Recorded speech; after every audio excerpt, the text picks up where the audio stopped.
Hey, MacGyver Barnes, thank you so much for the sub. I think my desk is finally cleaned off enough. Almost. How are we all doing tonight? Sorry, I was recording, so we're just gonna zoom this out a little bit. Okay, guys. So, it's Friday night. You know what that means. It's time for Dungeons and Dragons Monster Madness. Every Friday, for the last number of Fridays, and for the next Friday, every Friday coming up for the next probably year and a half or so, I am going to be painting up entries from the Monster Manual from Dungeons and Dragons 5th edition. MacGyver Barnes, thank you so very much for the follow, as I am on my path to affiliate. You have no idea how awesome that is. Thank you. Thank you. So tonight we are doing a couple of things. It's going to be a long one, so bear with me, everybody. We're gonna be here probably pretty late into the night. We are going to be doing the Ankylosaurus, which is a model that we're going to be painting. And as promised, for hitting over 100 subs on YouTube, we're going to be doing the celebratory adult green dragon. Now, we're doing a green dragon because that is the dragon that I picked up at the store and that I found the model for fast. This is the Pathfinder series. So don't worry, you can still vote on the first colossal dragon that will be happening. Although, ooh, I think actually voting is closed for the first colossal dragon. So if you're not familiar with my channel and you haven't been hanging around a bunch, I'm doing a couple of little promos for hitting certain milestones on getting places on subscribers and things like that. One of them is the 50 followers on Twitch. We are doing I allowed people to vote, and the blue dragon actually won. So we're going to be doing a giant blue dragon. So like this guy is just a huge monster. We're going to be doing a colossal one. It's going to be even bigger than this boy. So actually, that reminds me, I need to refresh and I'm going to reset this poll because, see here, yeah, there we go. All right, and we're going to remove blue from the dragon votes.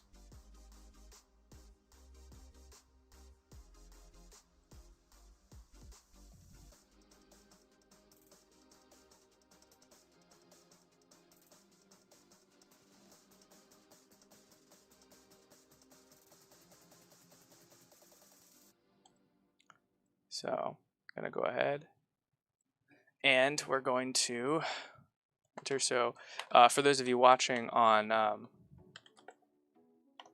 Twitch, you have the option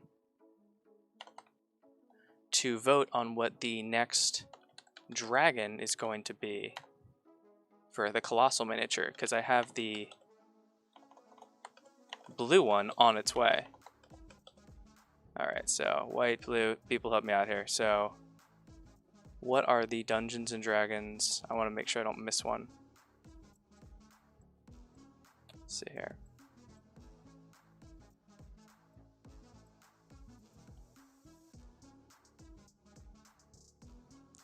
Alright, so we got blue. We're gonna need let's go ahead and drag this over here and this over here. There we go. White, red. Let's go ahead and group them by chromatic and metallic. Green. Yeah, it's all the chromatics. And then we have brass.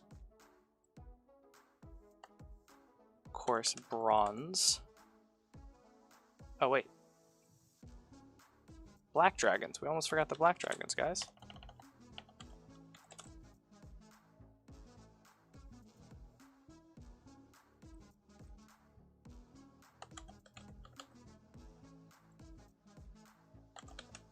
Now, I know I jumped the gun a little bit on getting that first model, but given that I knew that it was going to take a while because my 3D printing skills were not quite up to the task of printing off something as good as a giant colossal drake. I knew that I was going to need to lead time that a little bit.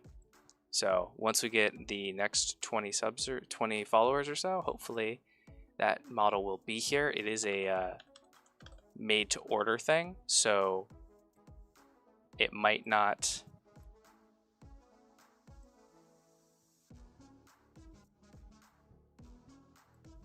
Let's save. All right, cool. There we go. So there is a new quiz up there for anyone interested in casting their vote for what the next colossal dragon is going to be. The first one is going to be blue. I will post up pictures on Instagram, and I'm going to show you guys the moment I kill there, even if I'm not going to paint it yet. 100% we're going to show it off, because I am pumped. But let's get to tonight's thing. So I got some of my regulars in here. Some users in chat. I just realized that you can go and see your users in chat. Hey Smith7010. Comparisoned, Broadness, Pie Master, and Zodius Rising. That is actually me. Zodius Rising is actually me. Just so I can check my audio and stuff. So awesome. Really great to have all of you guys here. So tonight we're going to paint the Ankylosaurus. We are going to start painting the dragon. And so I don't know if I would consider this cheating. I couldn't find a good Abominable Yeti for the Dungeons & Dragons monster manual. So I bought this, which is just like a Yeti toy. And what we're going to do is we're going to take this toy and we are going to frost him up. I don't know, I might try and do a little bit of this here on stream tonight. If not, probably just these two. I was going to just prime this thing black and then just paint it as normal. Yes, the abs on this thing. Every single creature and monster and every miniature I've ever painted has just shredded abs. It's not fair. Like goblins, orcs, anything humanoid, like just absolutely shredded. And to my knowledge, I have yet to see that, or they're just like grotesquely fat. Yeah, I was painting up some orcs the other day, and I was like, these guys are ripped. Like, what are they doing? It's not like they're doing core workout. They don't have a balanced diet. What do they eat? Like grog? Yeah, no. So it always makes me feel a little bit inferior. I'm looking over here right now, and unfortunately, all these Lord of the Rings guys for this commission, this is Aragorn, they all have cloaks on. Yeah, everyone else on my desk here has a cloak. But yeah, so we might just put some effects on this guy and do a really if not, I will just prime him in black like this dragon, or like I did this, because this is also the same thing. This was a toy that I bought, and we're going to paint it back up much better than it was before. So we'll see what happens. For now, I know I'm not going to get to this guy tonight. We're just going to chuck. Okay, we'll put this dragon off to the side. Also, look for my next video. Those of you that also watch me on YouTube, the next diorama video is going to be, it is in the process of being edited now. Most of the filming is done. You guys can check me out at Good Enough Painting on YouTube. Let's check my palette. See how dirty this. It's not bad. I changed that yesterday. I just want like a giant bin to throw shit in, but then it doesn't get like mixed up. Let's think about how we want to paint this guy. Okay, so I don't know what dinosaurs are supposed to look like, but I see these plated section have a pretty good line of delineation there. And then his skin, so the toy itself was a little bit palish brown, which I think I'm probably going to stick with, this nice pale flesh look. And then maybe do like a more bone type finish on the spikes and stuff. But he needs a base, and for those of you that paint miniatures, you'll know that bases are super helpful when painting. So, but this guy didn't come with a base because it was just a toy. So we're just gonna grab, I'll probably do the same for the dragon. I have a couple of pieces of these that came with, I forget what that came with. Just laser cut wood, and what's cool about these is once you've used them a couple times to do what I'm about to do, you can just sand them down and use them again.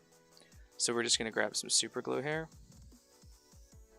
and I'm just gonna super glue this toy to the base. And at the end of the night, or when we're done painting him, or whenever we need to really, even if just like to get to his base, to his bottom, we'll just rip him off.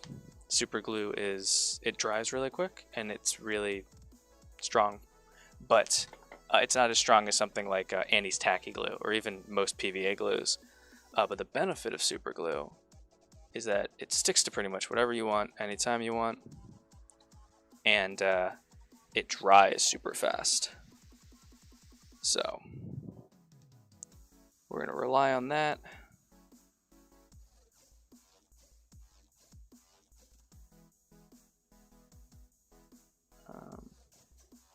I didn't think about this as a possibility. That might interact badly with the plastic of the toy. So we're gonna actually, it shouldn't, but we'll do something a little bit better here. We're gonna go ahead and just use some blue tack. Or in my case, my blue tack is now gray tack because I've used it so many times. So we're gonna try not to get the super glue on there.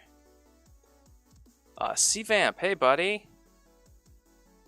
So instead of getting more into video games, I ended up starting up doing more YouTube and streaming stuff, including what you're watching now. Thank you so very much for joining me.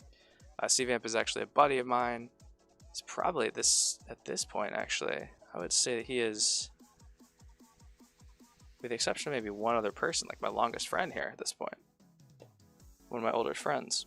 Because I don't really hang out with anyone I used to hang out with before I got my current job. Because everyone that I used to know is terrible.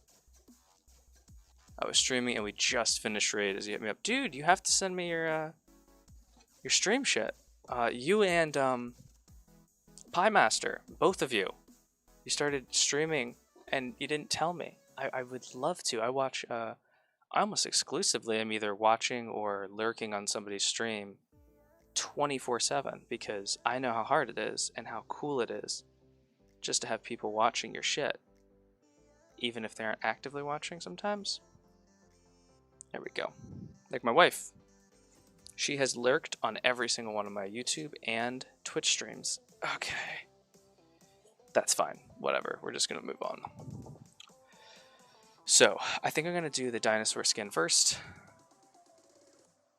I had 3 viewers today for most night. Oh, dude, I got you. And if you want some help with any of that, man, there's this Discord group called the Spuddies.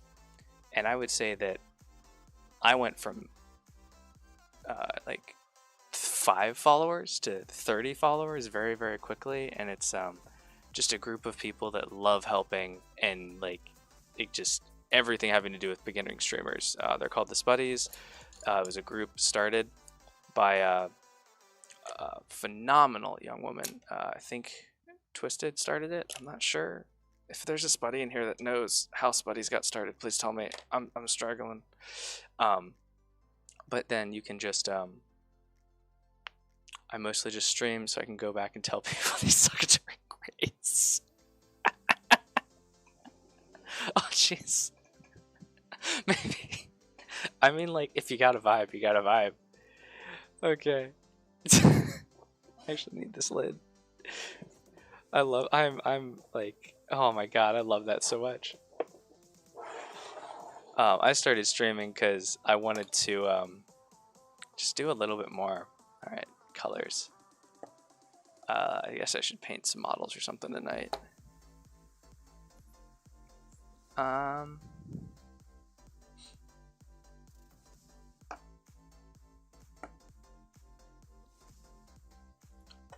We're gonna do some wet blending here tonight, I think.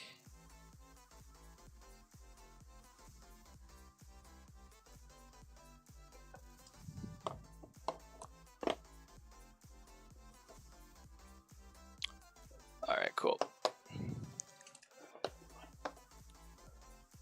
Dude, you're closing on a house? That's awesome. Are you still living up in New Jersey? I don't know if you moved or not. Awesome. That's really sick. That is, I will say, buying a house was, it was a no-brainer for me given my situation at the time. My wife and I, we didn't have any other option besides to buy a house, but never having to worry about my rent changing and putting equity into something permanently has been just so fucking cool. I've been digging every minute of it. Alright. We are going to start painting. Alright, let's just grab a thing. Grab a clean one of these, just because I don't know how dry all these other wells are. So for...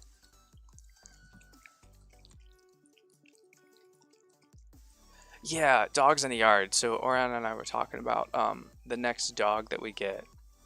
We are we definitely want to have a yard because we got a dog that was super old and like hates going outside. If anyone has watched my streams, you've heard me talk about this dog before.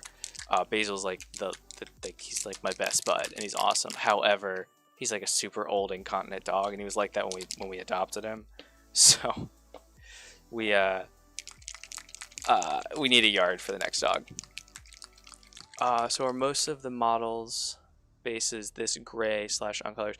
So yeah, all of the stuff that I paint with either starts solid gray, but then it gets like a primer. So then they'll go to this. And this model I primed in black, and then I hit with a white paint from above in order to get some lighter areas for lighter sections and then darker areas for darker sections, simulating the sun being right here or right above the model, if you were. So the sun comes down, lighter areas on top, darker areas on bottom. This one, unfortunately, I didn't quite get the primer all the way under there, so we'll deal with that. But yeah, normally they come, I don't think I have anything unprimed. They come solid gray plastic, and then you prime them in order to give the paint something to adhere to. And then from there you start painting. And we have, I think, we are almost done with all of the A monsters in the monster manual, guys. I just realized that when I was trying to pick out what's going on for next week's stream. That means that we have painted almost live here on Fridays, and this doesn't include all the stuff we painted on Tuesdays. I also stream on Tuesdays, but that's kind of all over the place. I'll do commissions that I have. Like this week we did the Lord of the Rings commission I'm working on. The week before that I think we were working on some Dominion box set games. Before that we were doing some Necrons for Warhammer 40k. So it's all over the place. But yeah, they all come solid colored, and then you paint them up from there. Alright, monster painting. So I normally buy the models. I have a 3D printer and I will print some stuff. But I'm still getting used to my 3D printer and I'm still getting there. So I have a 3D printer and I've done it for some stuff, like the thing that we painted last Friday, the Azure. I 3D printed, same with the, looking actually here on my list right now. I 3D printed the Azure. I'm going to be 3D, actually the ape is printing right now over on my resin printer. And we printed, oh yeah, the Awakened Shrub. I did that one. And I'll be 3D printing the Axe Beak. That's up next on the printer, as well as the Awakened Tree. So like I have a printer, and yes, it is 100% cheaper to 3D print your models rather than buying them all, but it does come down to a little bit of skill. I actually had a big aha moment. A buddy from work helped me out with getting a different software to put my models into.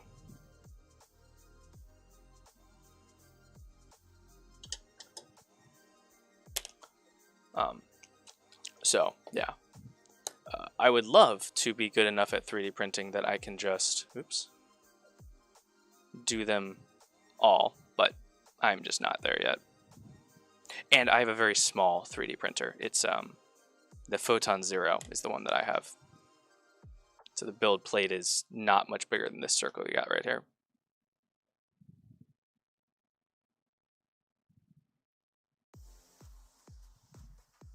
Right here, we're stealing a little bit of Greg's paint. Greg is a phenomenal, just because mine's in the mail, slash at the store. I have the Anycubic Photon Zero. I regret, so I got it for a Christmas gift. So when I say I regret, I mean, my wife asked me what kind of 3D printer I would get, and my parents lovingly got one for me as a big Christmas gift. Because normally I just say like I don't want anything, and that's never a good thing to say, because then people don't know what to get you if they want to get you something. So they got me the Zero, and I like it because it's small. It gave me my introduction, but I immediately want a bigger one. The build plate is just so small, and I had a lot of issues with software at the first because this is the wrong color. I had the Anycubic. Sorry, everybody. Please hold as I figure out what I'm doing with my life.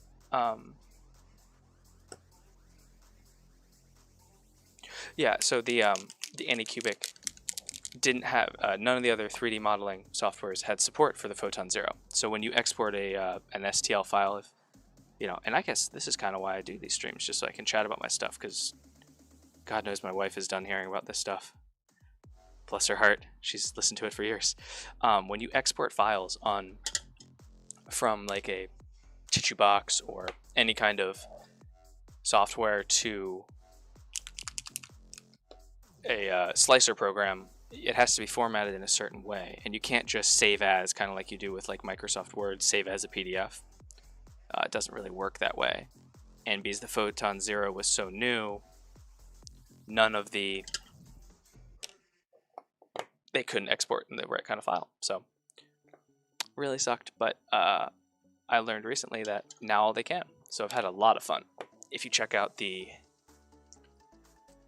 Bioshock diorama, I think towards the end of that video build, I printed off a little tiny U-Vendit machine. The scale ended up being super fucked compared to the Big Daddy vinyl figure, which is like this big, and the U-Vendit machine was that big, so the scale was super off, because those things should be at least the same size as a Big Daddy.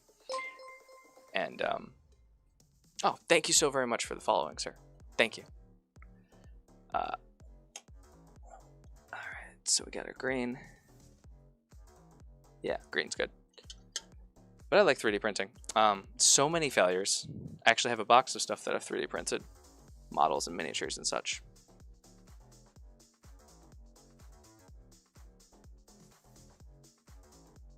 Alright, so there we go. We got some good green and greenish red, greenish brown tones, and we're just going to start by going through and getting all of the super fleshy bits, probably just all over here. So paying close attention to just blending the colors together to get a good modeled flesh look on the dinosaur.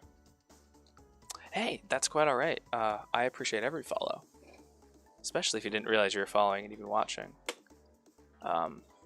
I think right now my normal crew is pretty busy. I think at least I know my one buddy is streaming right now.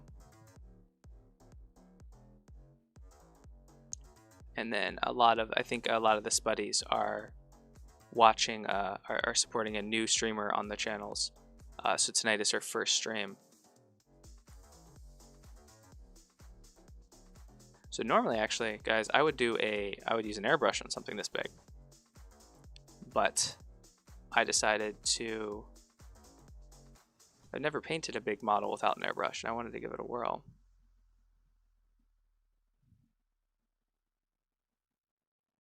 There we go.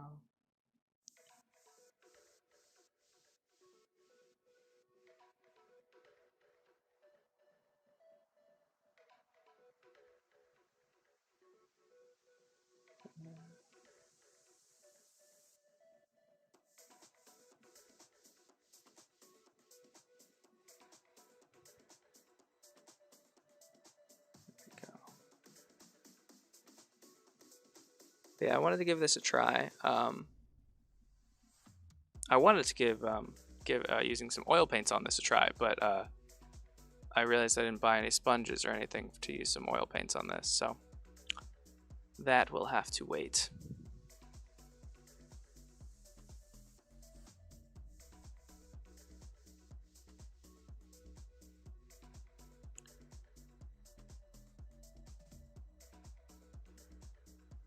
And what we're doing here is like this is a huge model, so when it comes to thinking about things like highlights and shadows, you really are thinking a lot less in giant terms and more in terms of just very broad strokes.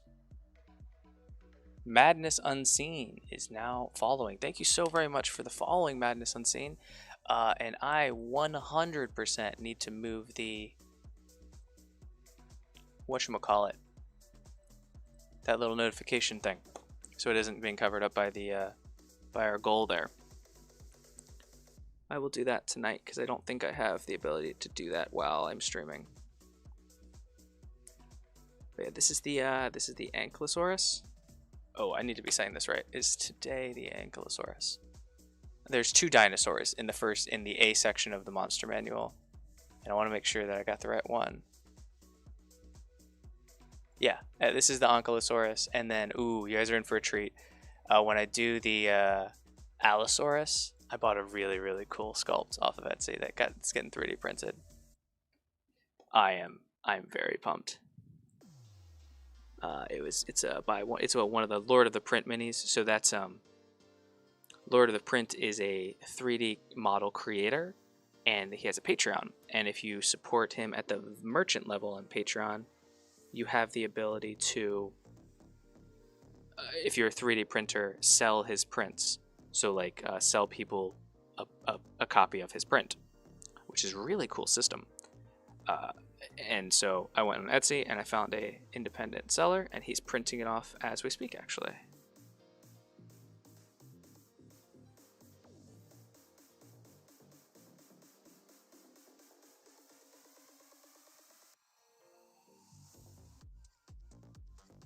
Hitting all of our lighter areas with the more mottled gray, and then the darker area, not the mottled gray, the mottled green, and then the darker areas we're hitting with this darker green, and then we're just kind of blend them together. And here you can see a little bit of the effect. Given this is a translucent paint, we can also go through if we want the colors to be brighter, or if we're like, hey, I want more of this mix of colors here. As we go through and things dry, we can go back and layer by layer just kind of build up that color.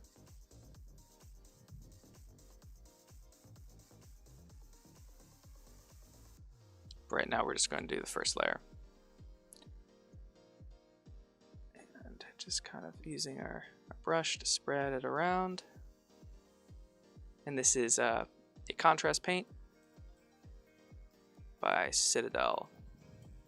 Well, we're primarily using contrast paints by Citadel here for our wet blending, because I suck at wet blending. Just skill I've never really been able to master, and it's not one of those ones where if you're a miniature painter, you know what I'm talking about, like you don't think you can do it, so then you never end up even really trying. I have tried so many times to successfully wet blend, and it's just not working for me. Watched all the guides. It's definitely a skill thing.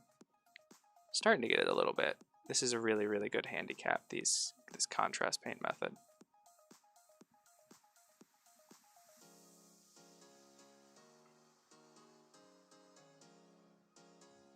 I'm going to paint the back of this tail mostly in the darker green. And the reason we're going to use the darker green is because we want the eye to not go towards the back of the tail here.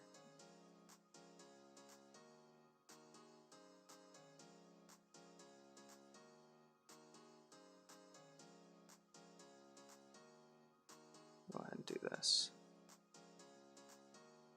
Almost out. Yeah, muddle it all up.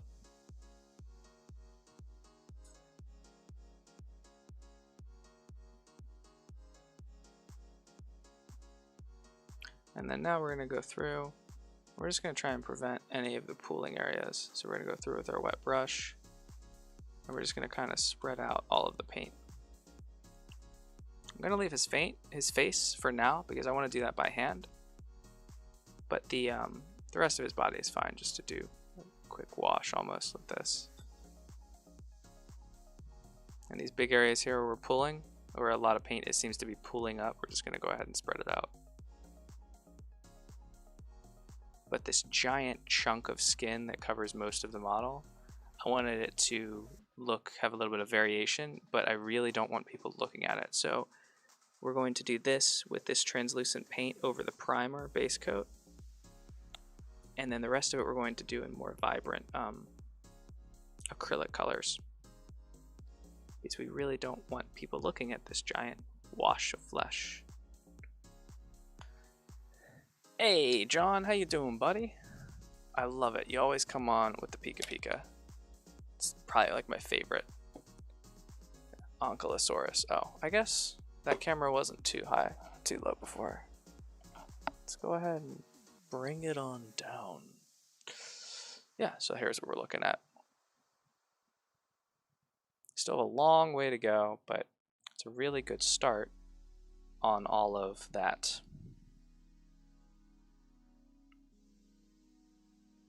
And since this isn't like a 32mm scale model, we're not super concerned about crazy lighting. We just wanted to get some variation in color, which is what we did. Awesome. Alright, put that off to the side for now.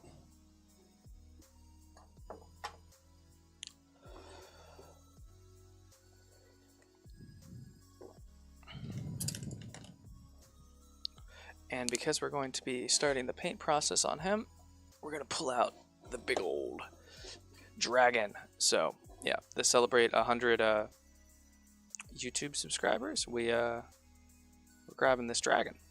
We're going to start painting it tonight. Actually, we're going to get the rest of the base coats down on the Ankylosaurus. I guess I got to figure out if I want to, I got to make some life decisions on if I want to use my airbrush tonight. We managed it last week when we primed this, but boy, is it always a toss-up. If the thing's even gonna fucking work.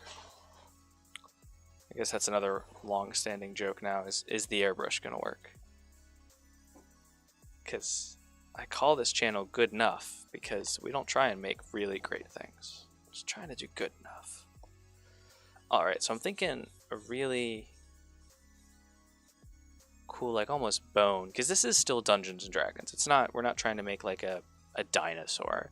It is a dinosaur, but I really like the idea, because this is also, we'll do a base coat of the bone, and then we'll go ahead and shade in the skin right here where the bone's growing in slightly differently than the rest of the skin. Saw your Avatar Kyoshi model, which is, yes, that was a lot of fun. Shout out to, God, what was his name? I forget his name. So he had me do an Avatar Kyoshi, a Cad Bane, it wasn't a Witcher. It was a Signum Games model that was very clearly the Witcher. And what was the fourth one? I did 4 for him. I wasn't as excited about it as I was the other ones. I forget. I didn't know that. So he hit me up. He was just a local guy that hit me up to do some painting for him, because he saw my advert in a local store, and tons of fun doing these models for him. The Witcher, actually, I need to buy another one of those models and paint it better, or get better pictures. Because I did set up the PayPal tipping service in right there. It says toss a coin to your painter. And it's The Witcher, so I need to get another version, because the Witcher game is actually coming out. The board game with the models is coming out, so that might actually be a really cool option. To do one of the models from that. Oh, I forgot to do this. So we're gonna grab just some normal thick body acrylic paint. It's way too much.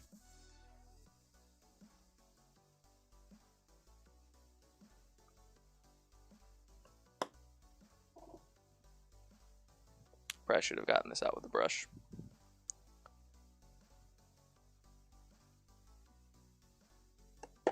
There we go, much more like it. And we're going to use this to kind of enhance the light areas a little bit, and just get a little bit more variety here in our contrast, because we're going to paint in thin layers. So we're going to get a little bit of water in there.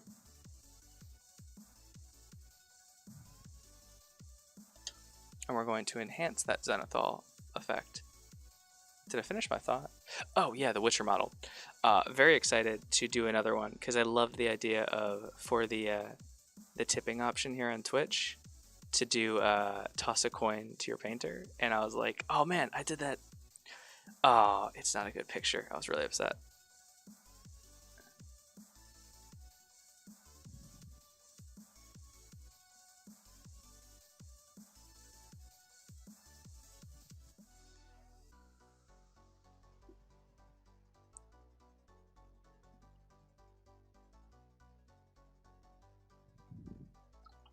The issue with thick body acrylic paint is, more so than normal paints, you can really accidentally gunk up your details because it is not designed chemically and to be used the same way that like most miniature paints are.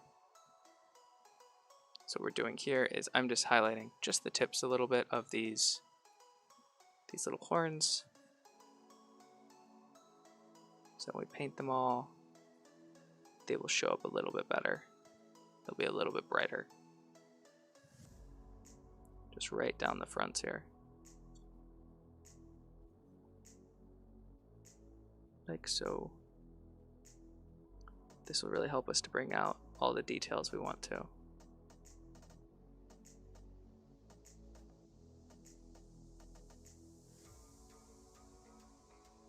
Go ahead and grab this guy too. In case we end up using a translucent paint for this, the big ones, we're going to go ahead and we're just going to actually repaint that in a white.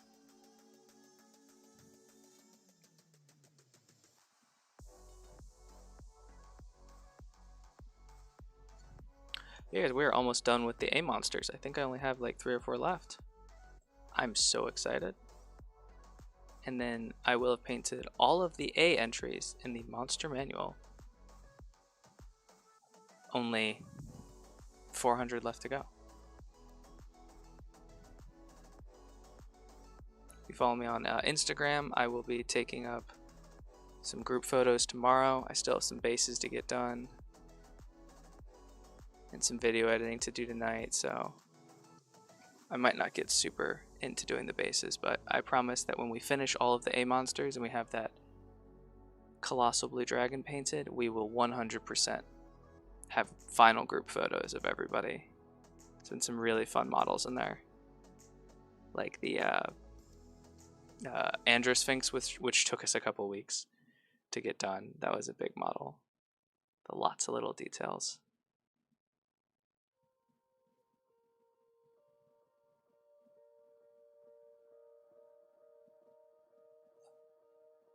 All right, cool. So now we want to make sure that our white isn't too stark. So I'm just going to go in here with a wet brush and just muddy up the transitions between the zenithal highlight and the white paint we just added. Because if we end up going with a translucent paint over this, it'll be very, very clear underneath that translucent paint that we just had 2 different colors under there, which we don't really need. All right, cool.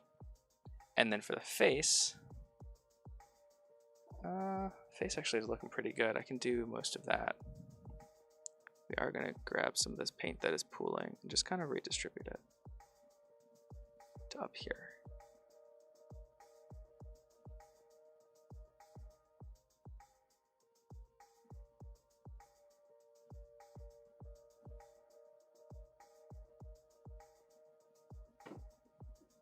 So we'll also aid with drying times and all of that.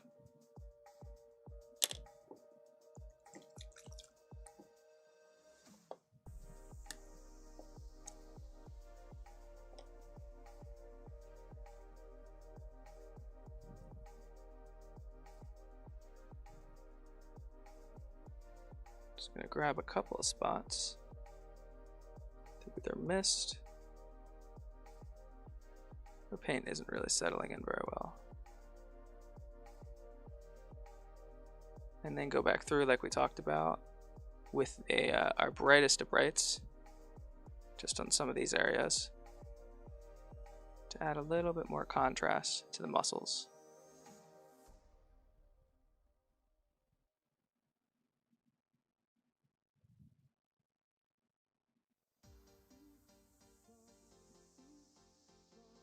Like so.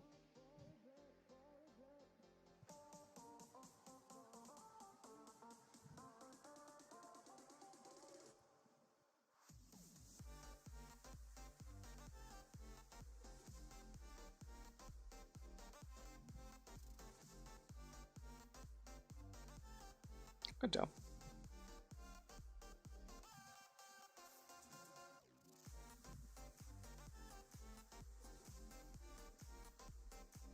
And this big thing down here at the end, we're just gonna use our Plague Bearer Flesh paint.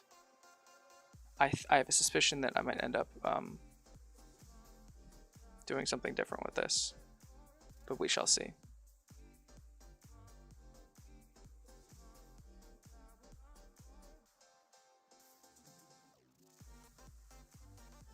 My goal from now on is to make sure that I'm always getting at least one model done every stream.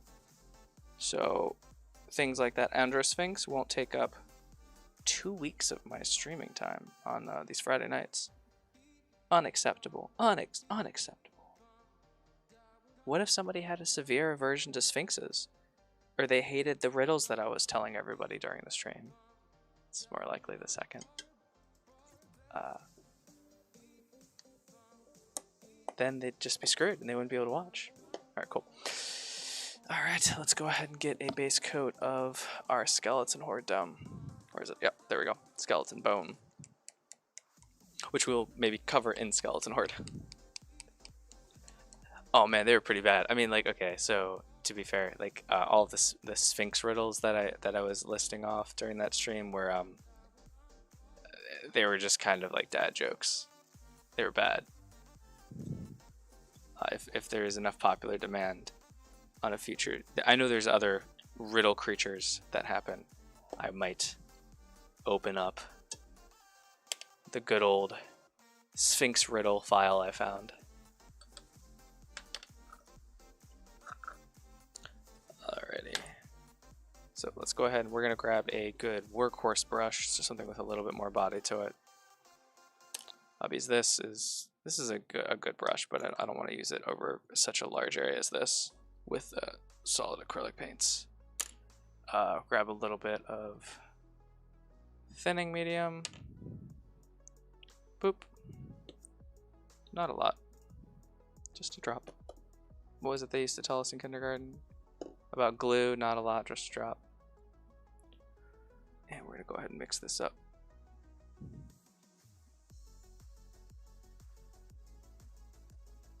It's a little bit bright. Oh. Okay, Discord. Sorry, everybody, I did not mute everything on Discord. Everything gets muted. Everything gets muted.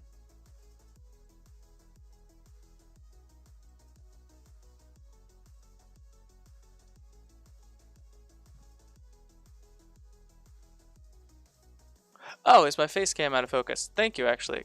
Give me a sec. I can actually fix this. That usually fixes it. There we go. Yeah, I need to mess with the settings on that camera a little bit. Actually, I think I might just be able to pull up my... Let's go ahead and...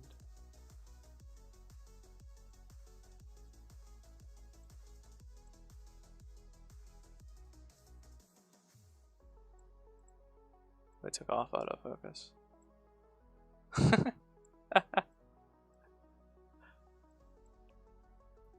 There we go. That's a little better. Thank you for the call. I noticed that at the end of last week's stream, Tuesday stream as well. that face cam is the face one, because this desk is not what I currently paint on. Is a pretty rickety desk. As you can tell as I shake the whole entire everything there, and it just, I need to get a sturdier desk. All right. I wasn't happy with that paint. Why wasn't I happy with this paint? I want to add some green into it. Gonna add some green into it. That's not gonna be enough green. That might be enough green. No, yeah, man, you're totally okay. I used to forget to turn off my Discord notifications, and people kept asking, like, what is that noise on your stream, when I started adding the music. And all they heard was the Discord notifications. And I was like, oh no.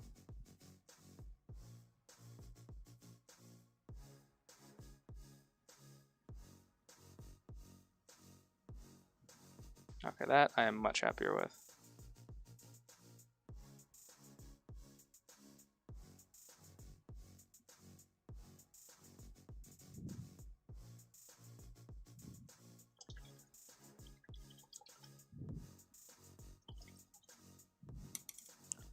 No, I'm not super popular. It was I'm part of a couple of Discords, and none of them are for direct messages. But because I'm so starved for attention, I had notification settings set up for all of the Discords I was a part of, so that I got a little ding and I'm like, ooh, someone's saying something. Let me see. I want to go see what people are saying. All right. Here we go.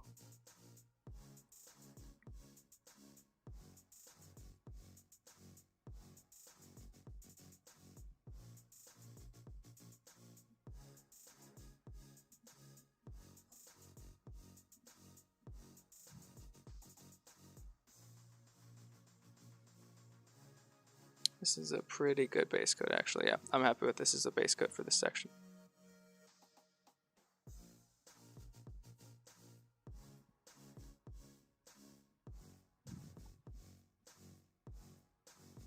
That brush is...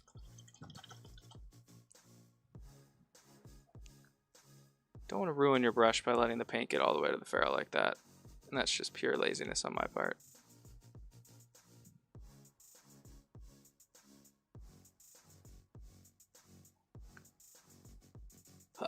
Ankylosaurus.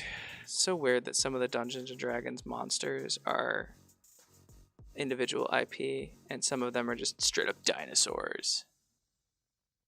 Did I just lick the paint?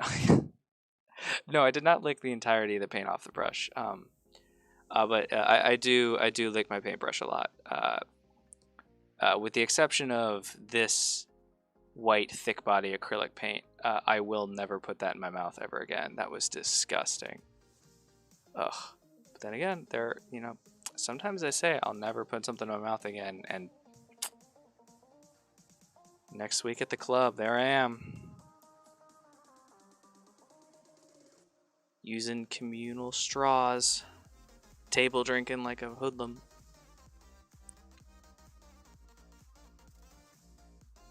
But yeah, acrylic paint is obviously not good for your body, but it's not bad for it. And I usually end up licking my brush a lot to get a nicer tip on the brush. Most acrylic paints are not toxic. No. Acrylic paints are not toxic for your body. At least none of the ones that I use. And it could be that acrylic paint tastes so awful because it is not meant to be eaten as well. The thick body, Master's Touch. But acrylic paints are not toxic to the body.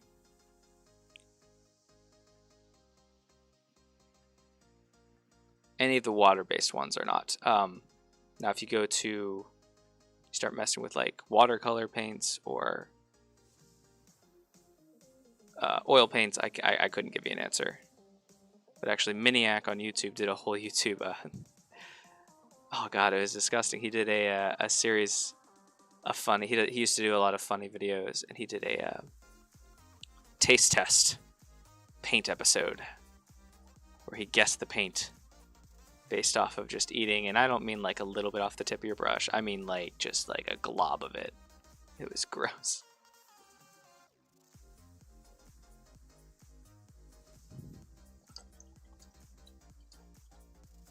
Yeah, it's not. I mean, like most of the time, it just tastes like. I mean, there's just water on the brush when I put it in my mouth. I'm just trying to maintain a nice point on it.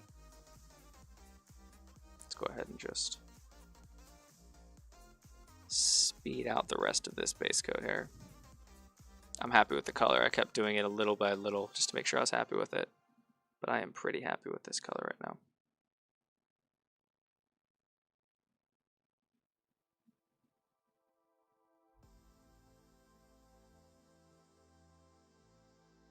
What's cool about doing natural creatures like this too is most creatures and stuff in the wild, when you look at like variations in skin or flesh and things like that, there's not a lot of sharp deviations, so like things will end up muddling in together evolutionarily. So it's always a nice relief when I'm doing something like this as opposed to like characters for a board game or giant mech monsters or painting up a Gundam, things like that. You always have to be so precise on that stuff. Whereas this is all like natural world stuff. So you can be a little bit more free with it.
The Anki from the Isle.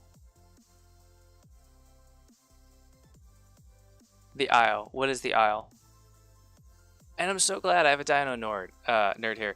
You have to. Okay, so if you're a dinosaur nerd, I bought a fucking amazing Allosaurus sculpt by Lord, like on Etsy, and it is. I am so excited to paint this thing. It'll be here hopefully in the next couple weeks. I got the email today that the guy is currently 3D printing it, and so that should be done in like the next day or so. And oh my god, I am so pumped for that that Allosaurus. Yes, and I also picked out an amazing Tyrannosaurus sculpt, but since it's so far down in the alphabet of the monster manual, it's gonna be a while for that one. Base coat to dry. For the most part, everything that we did here, that's pretty dry. This stuff is getting pretty dry, so acrylic paint usually dries pretty fast. So we'll definitely be able to finish everything tonight. And we also, that's why we thinned it down, so we're using a wet palette here. We're using a little bit of paint thinner, which is just thinner medium, which is the medium that goes in acrylic paint. So you have medium and pigment working together to create most paints, and a little bit of water, plenty of moisture and water. And then once all that stuff combines, it's something that tends to dry pretty quickly. So maybe 10 minutes, depending on, obviously it depends on how thick you're putting on the coat of paint. But for a thin coat like this, by the time we finish a pass of the base coat, we'll be good to go on to the next step. We'll be good to just paint over it again directly.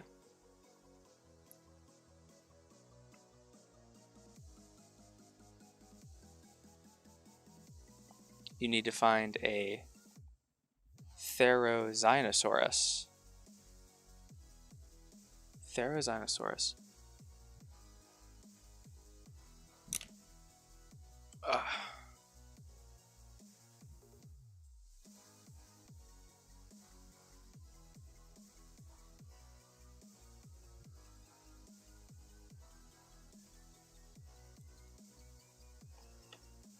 I'm going to be here for 4 hours painting. I might as well look up. There it is, Therizinosaurus. Oh, guys. It's a little chicken guy. Oh, that looks awesome.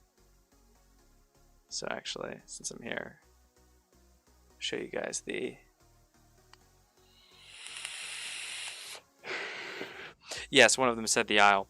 Okay, so favorites. Yeah, so here's the Tyrannosaurus Rex model that I found. This might not look, I guess if I turn my brightness up, y'all can see my screen. Go ahead and find, yeah. So this is the, is my phone on auto right there? Yeah, just not gonna rotate.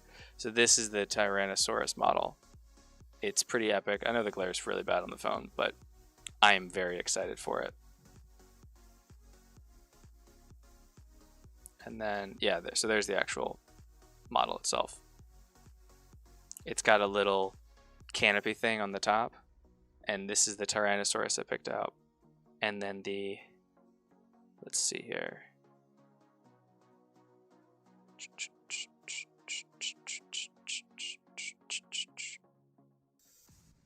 This is the, so it's not exactly a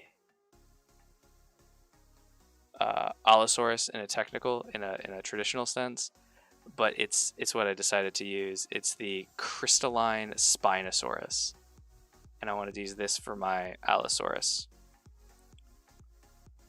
And then the T-Rex, yeah, it's not really a traditional T-Rex. Actually, wait, no, it is, right? Oh shit, this one has 3 heads. No, I just thought this one was cool. Okay, wait, never mind. Hold please. There was a normal T-Rex.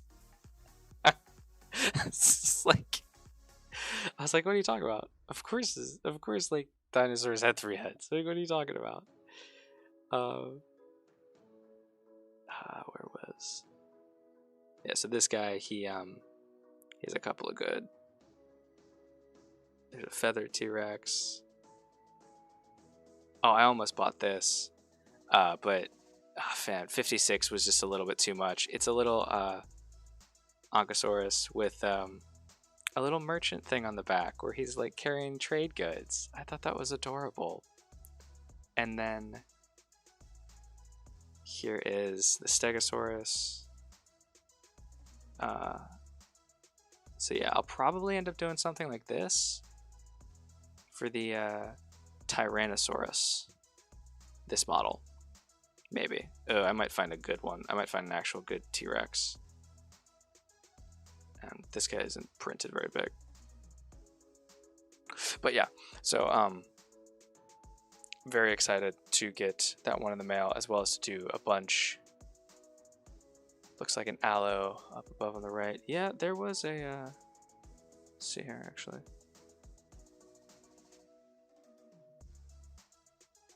Allosaurus.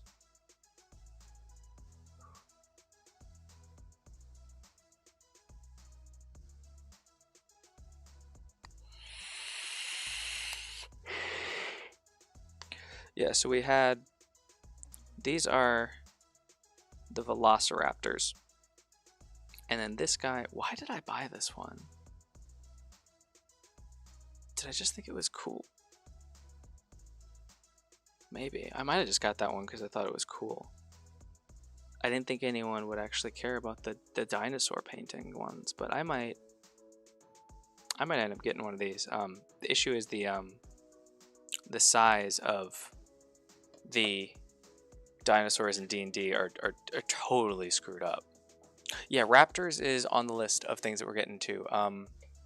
I know once I'm able to do things like the points and stuff on Twitch, one of the redeemable things is going to be skipping something in queue. Because right now I'm just going roughly alphabetical by letter. No, raptors are not on this list. So one of them is going to be skipping up something in letters. So if you wanted to see, like, let's find a good example. If we were on D's and you really wanted to see me paint the giant crab, you could spend a certain number of points to have me skip up to it, or I will have a real big one for like a lot of points for if people want me to paint something that isn't on the monster manual or like one of the other supplements or a custom. Yeah, Dino Nerds. Oh, jeez. Oh, man. You got me on the spot here. I'm terrible at painting dinos. I love watching the dinosaur documentaries and stuff, though. It's been a while since I watched one. Are there any good ones out right now on, like Netflix or anything? Netflix, Hulu, Amazon, any of those? Is there anything worth watching? Dino-related? Because right now I'm on my third watch of Alien Worlds, and I just absolutely loved the concept and the amount of thought and effort that went into that.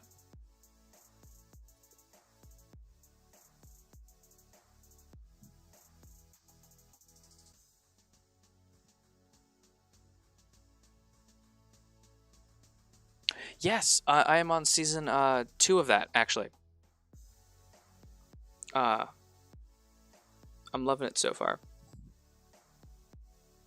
I've never been like a huge dinosaur person, but see, I remember playing the game Ark. I remember being really bad at it, but sticking with it as much as I could, as much as somebody with my terribleness at sticking with games can, and getting to the point where I could tame not dragons. Dinosaurs. Yes, I played it with you guys a little bit, and I was terrible at it, but I think I recently played it. I think when I was looking up the models for this, I was like, I want to play Ark. So it was a couple weeks ago, and I wish that you could just only do I keep saying dragon. You should only do the dino stuff, where like you don't have to build a fort. You just tame your best friends. I would love that game. And I'm sure there are ways to either mod or change the settings of Ark to make it more in line with that. I'm sure you guys are telling me that right now. You can, with a mod, play as a dino. I could be a dinosaur, and then my buddies could ride me, and we could go into battles. I'm there. Let's go. All right, everybody, stream over. We're gonna go do that. Alrighty.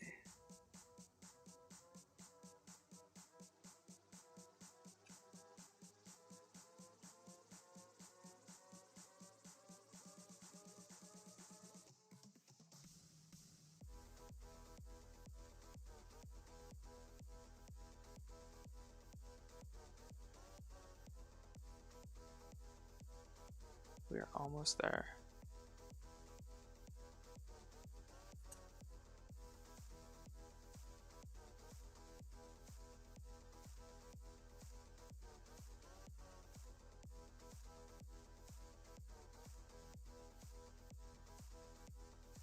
Okay. So if you play as a dino, how does that work? Do you still have to do like the build your base thing? And stay alive with food and water?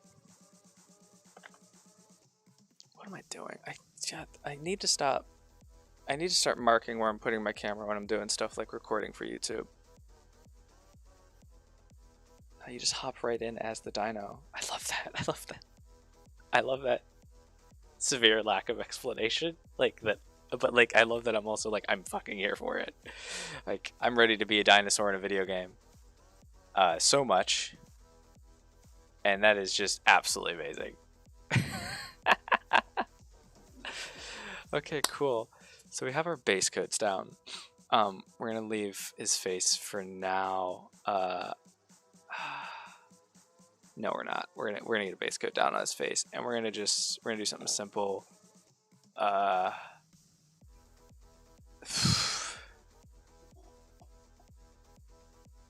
See, I always make these really awesome plans, and then I immediately throw them all out the window. All right, cool. Get some olive green in here. The aisle. Let me check it out.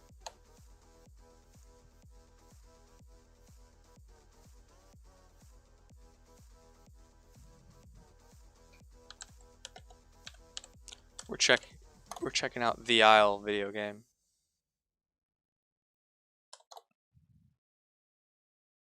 Ooh, yes. Actually, oh shit, do I actually already have this? I already have this game on my wish list.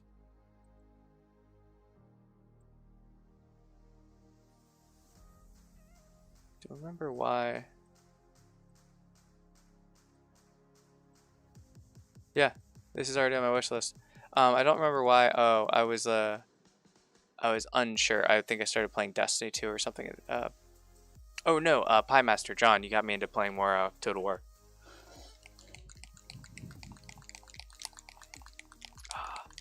Play as a dino and survive. So do you is it work a little bit like Spore, where you get to evolve,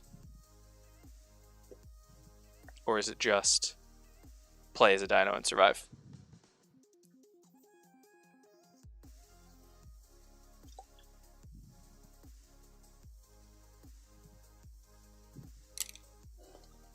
Alright, so we're going to grab our makeup brush. Now we're going to mix up this paint first. There will be an Elder system, but it's not implemented yet. Okay, cool. So this is like a game in the works. I love games in the works, as long as they aren't as in the works as Baldur's Gate 3 was when I tried to play it. If you watch any of my other D&D streams, you'll know how I have opinions about the state of Baldur's Gate 3 when I played it in early access.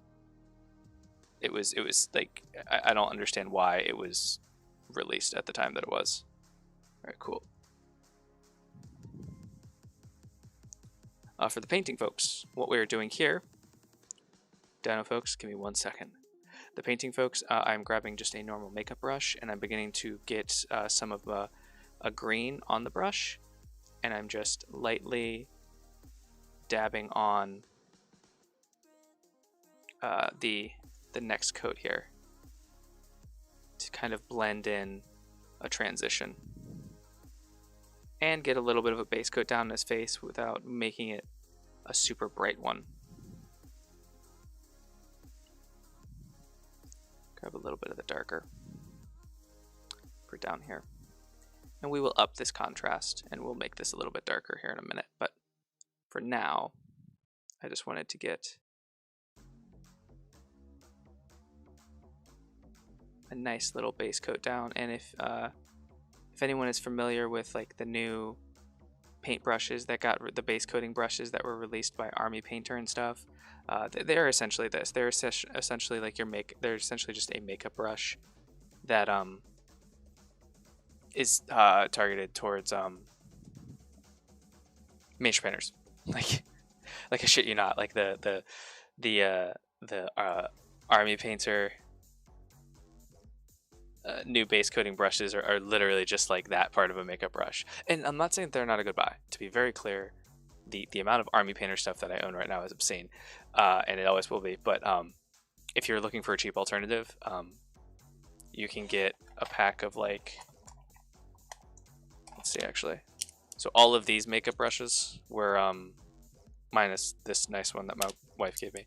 All of these makeup brushes were $8. So if you need dry brushes and you don't like just always using a dirty or an old like ratty paintbrush, you can use these, and they're really cheap.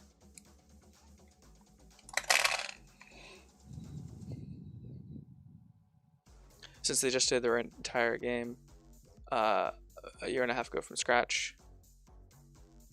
Oh, the Baldur's Gate 3. Okay, so to be very clear, Baldur's Gate 3, I played it fairly recently. It is a good game. It is great if you like Dungeons and Dragons. 100% get it. It's a lot of it's great.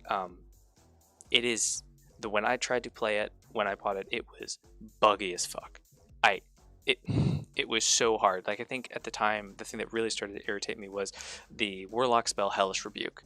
I would cast it, nothing would happen, and then someone would hit me, and then nothing would happen. It was really frustrating because warlocks don't have a lot of spells.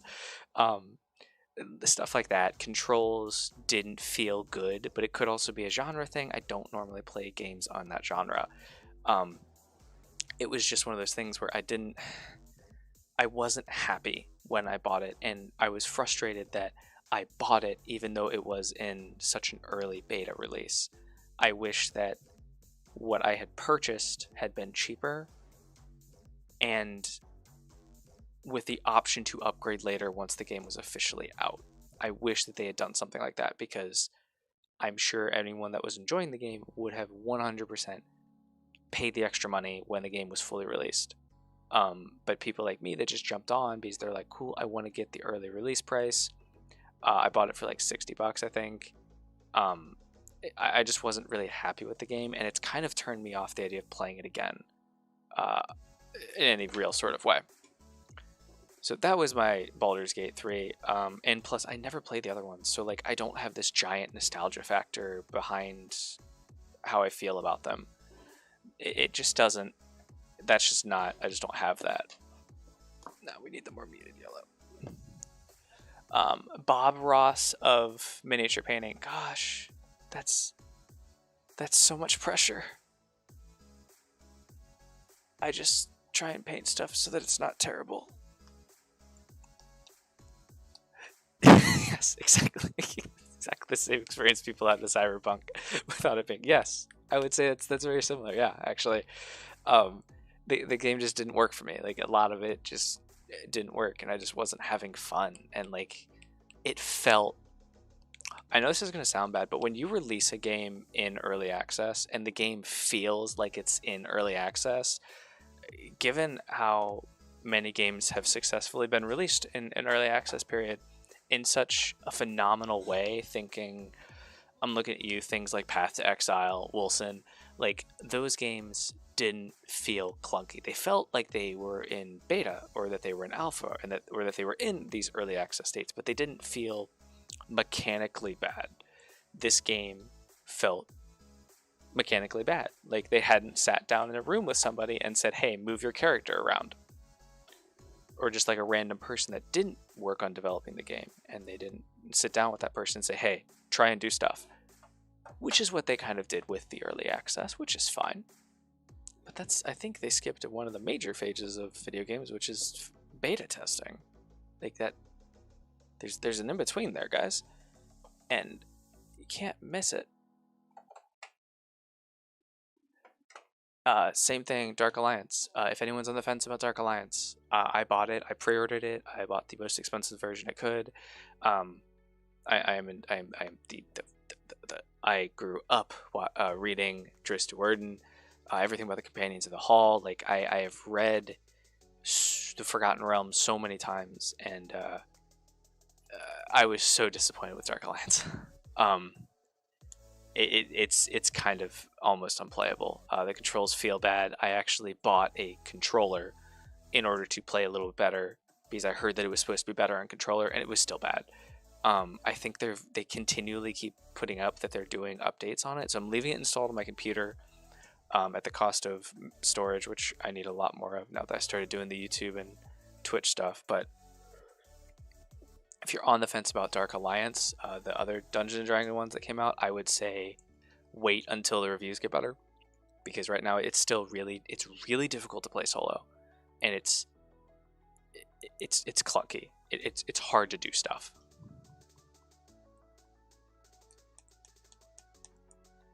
The Isle, Path of Titans. Yeah. I make the mistake of I don't usually like playing early access games. So in my head, when an early access game is in early access and I'm paying a lot of money for it, I'm actually genuinely getting early access to a finished product. But what you're describing is things that are early access in terms of we are working on it still. Which is what the games that I've paid for feel like, and it's a little bit disappointing.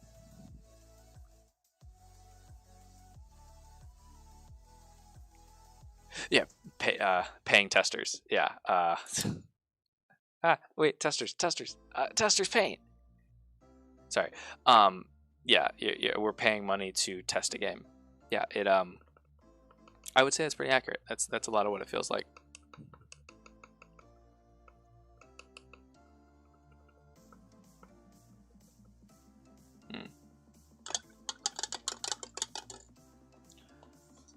Dun dun dun dun dun dun. 3K hours at the Isle. God, guys, am I about to download the Isle? I did get my bonus paycheck today. It still feels like a tech demo. Oh, the Isle, yeah. I mean, I'm down to try it. I'm down to try that game. I might start actually playing games on Twitch. If as soon as I get a little bit more of a rhythm down with streaming and uploading videos on YouTube, I struggling a little bit to keep up with the schedule I set for myself. And I didn't set, no, I know everyone's gonna say, like, everyone says don't set a schedule. I set such a loose fucking schedule, guys. Like a single video a month. And these aren't, I mean, like a single video a month it takes me about a week of actual project time, and then I just need to remember to film it all and do all of that. Let's go ahead and we're gonna throw some, we'll do orange. I might start doing games. I'm thinking about it. Could be fun. It could be something that's a little bit fun, because this is a little bit expensive. Continually buying and painting models until either I get more commission work or I get I start making, because right now literally everything I've ever painted on stream or in one of my videos is entirely out of pocket stuff. And don't get me wrong, I'm gonna buy a lot of models and stuff anyway, or it's commissions. Things like the Lord of the Rings things that we have this and last Tuesday. How you go about commission work. So yeah, I started a company called Good Enough Painting. I started this company because I saw a lot of people. I'm gonna give my arthritis hands a little bit of a break, and we're gonna talk for just a second, everybody. Sorry, ow.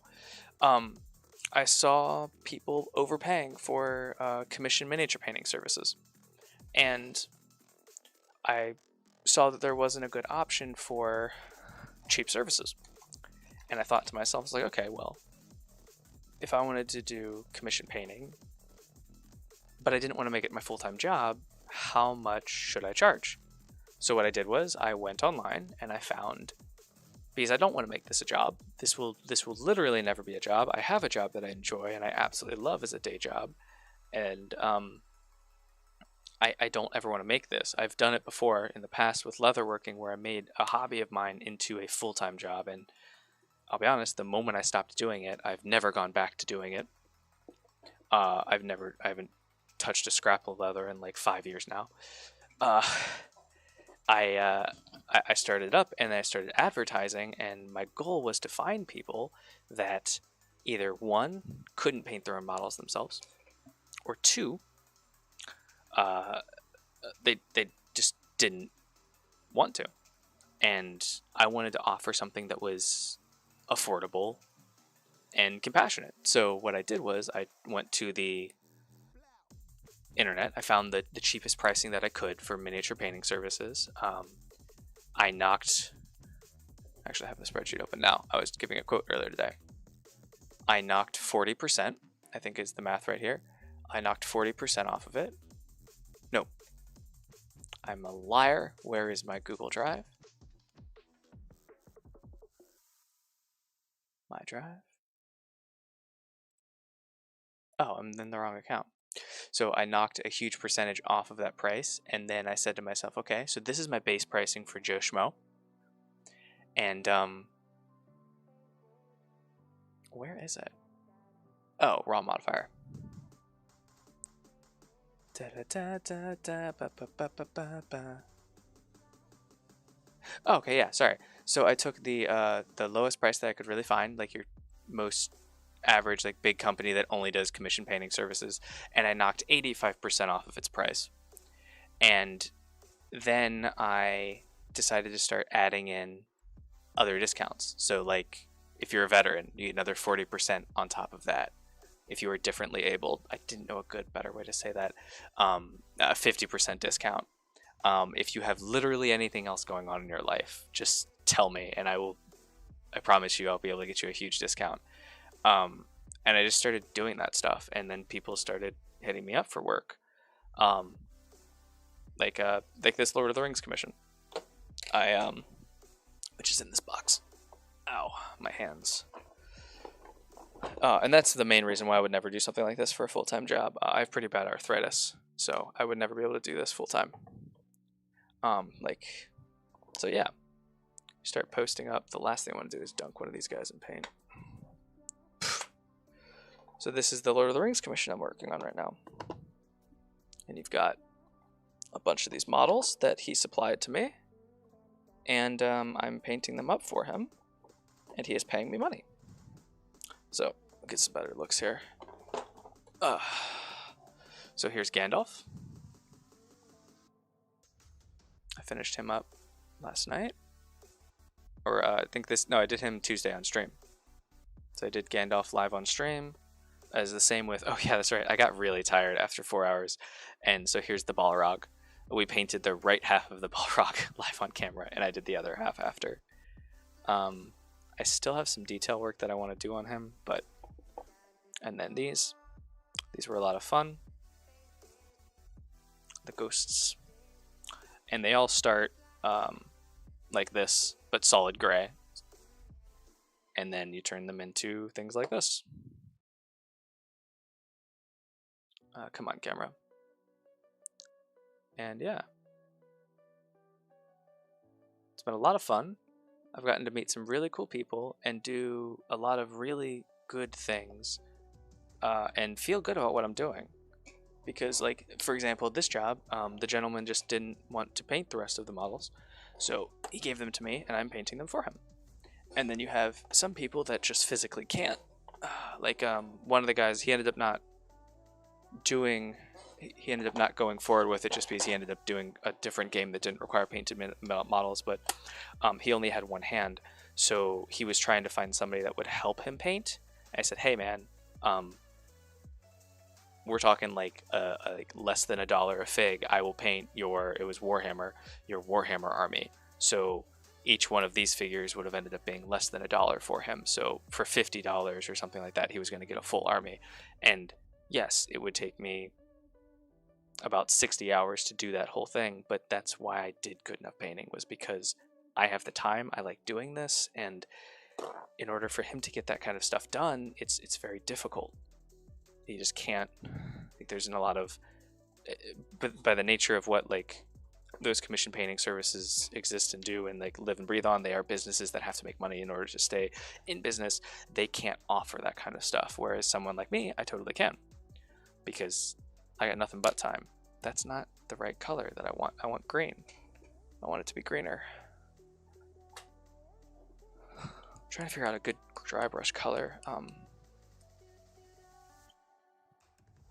Let's do this different. We're gonna do some moon dust. And we're gonna add a little bit of jumbo green into it. But thank you very much. Yeah, no, so that's kind of what I do. And in terms of commission work, I don't make a lot of money on commissions. But my costs are basically zero because this is a hobby of mine and I do it already. So it doesn't really matter if I make money on it. To me, as long as I'm able to keep doing it for people, I enjoy it. Let's do some. Let's get crazy. We're gonna break out a product that I bought like 4 years ago and I haven't touched in like at least a year and a half. Some game color black green ink. Game ink. There we go.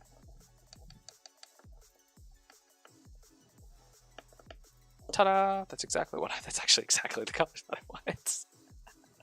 Okay, cool. So we're going to be doing a technique called dry brushing. If you aren't a miniature painter, dry brushing is when you take a bone dry brush like this, and we go ahead and we're gonna try and prevent any moisture at all from getting into the paint if possible. We're gonna do this a bunch. We're gonna really work that paint. Sorry if this is shaking the camera, into the bristles like that, so that when we paint the model, let's go ahead and get a nice dark object.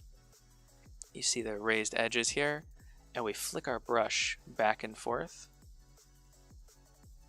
Oh, I got rid of too much of the paint.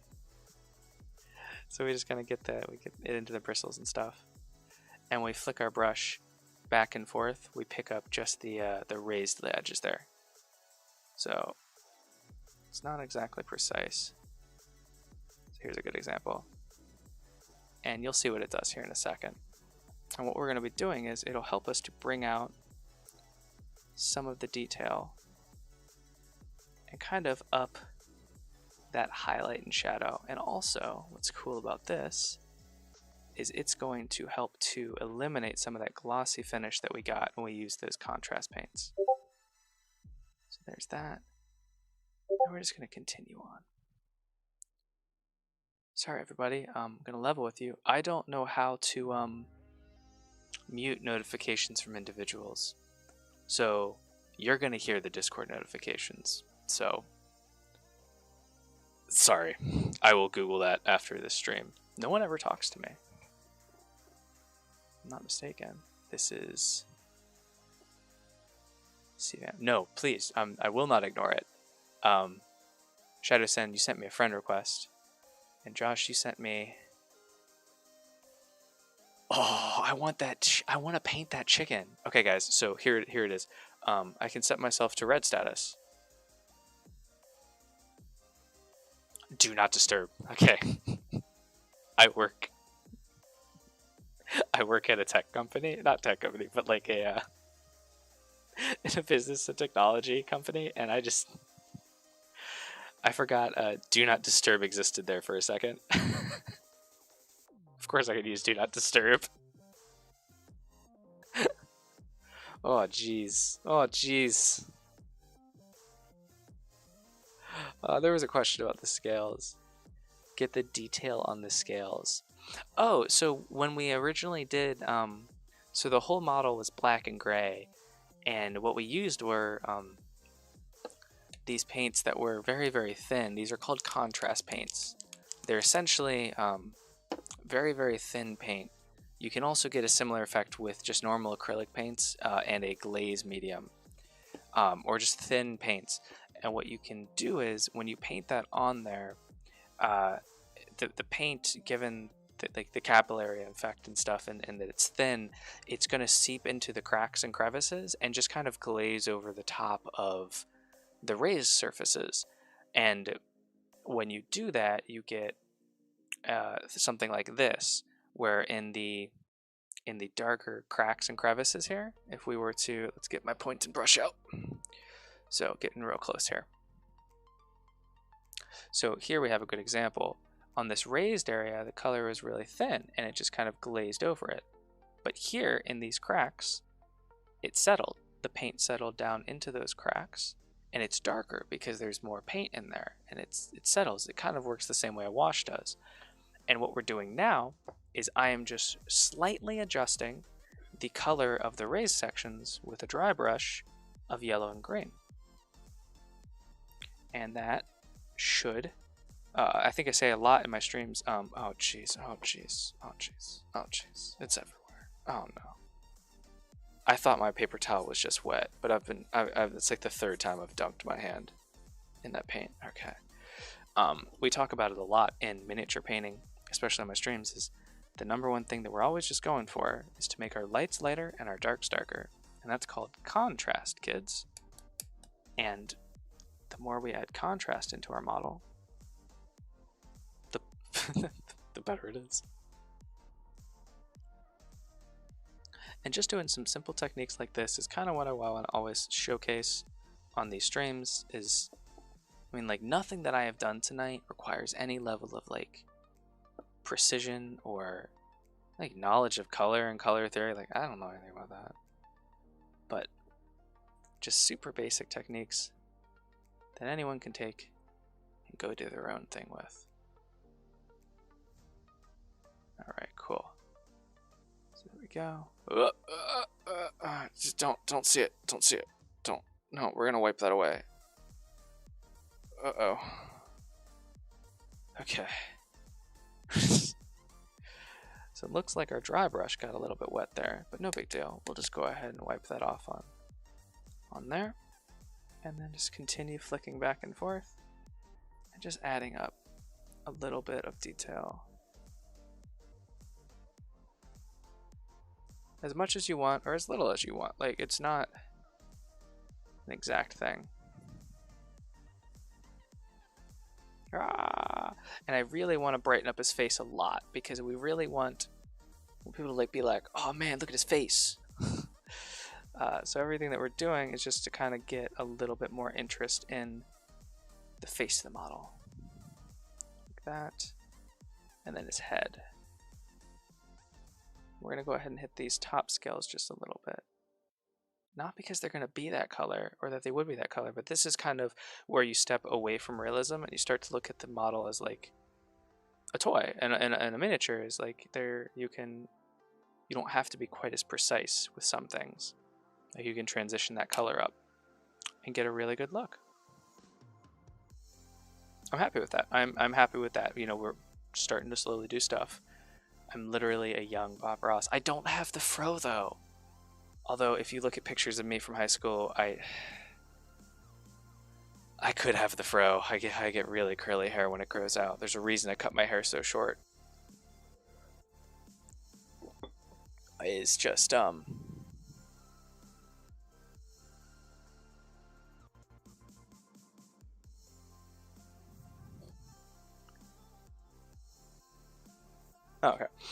Yeah, so the reason I cut my hair so short is just because I don't like it curly. It's too hard to maintain. And if it's short, I just kind of ignore it.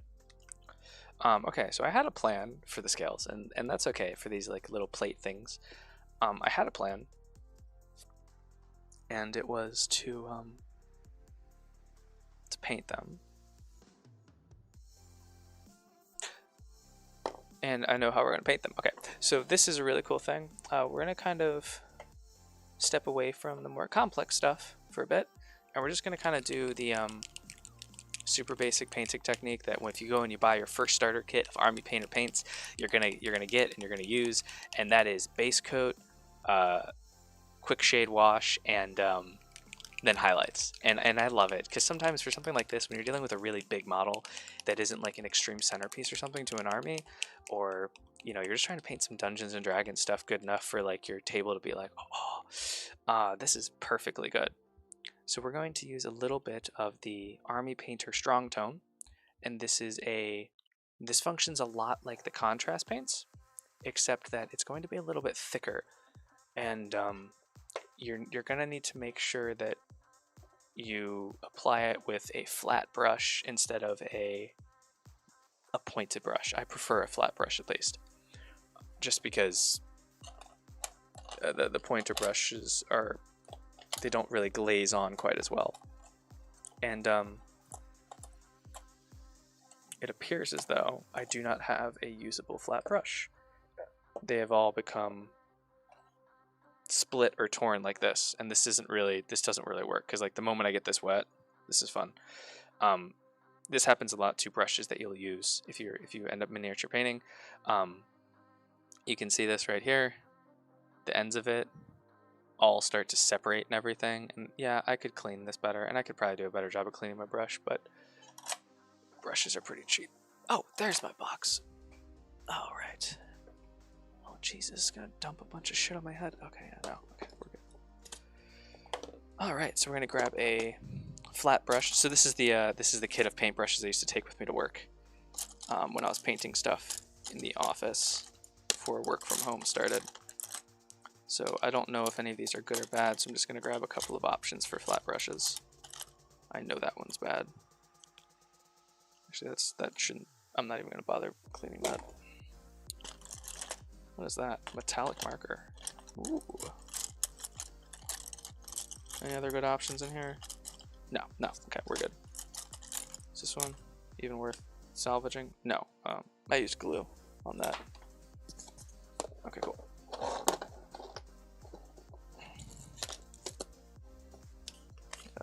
Yeah. So we got a couple options here. You should also, if you're just trying them out for the first time, I would recommend applying contrast paints with a flat brush. Highly. Oh wow, that is again one that I used to apply glue.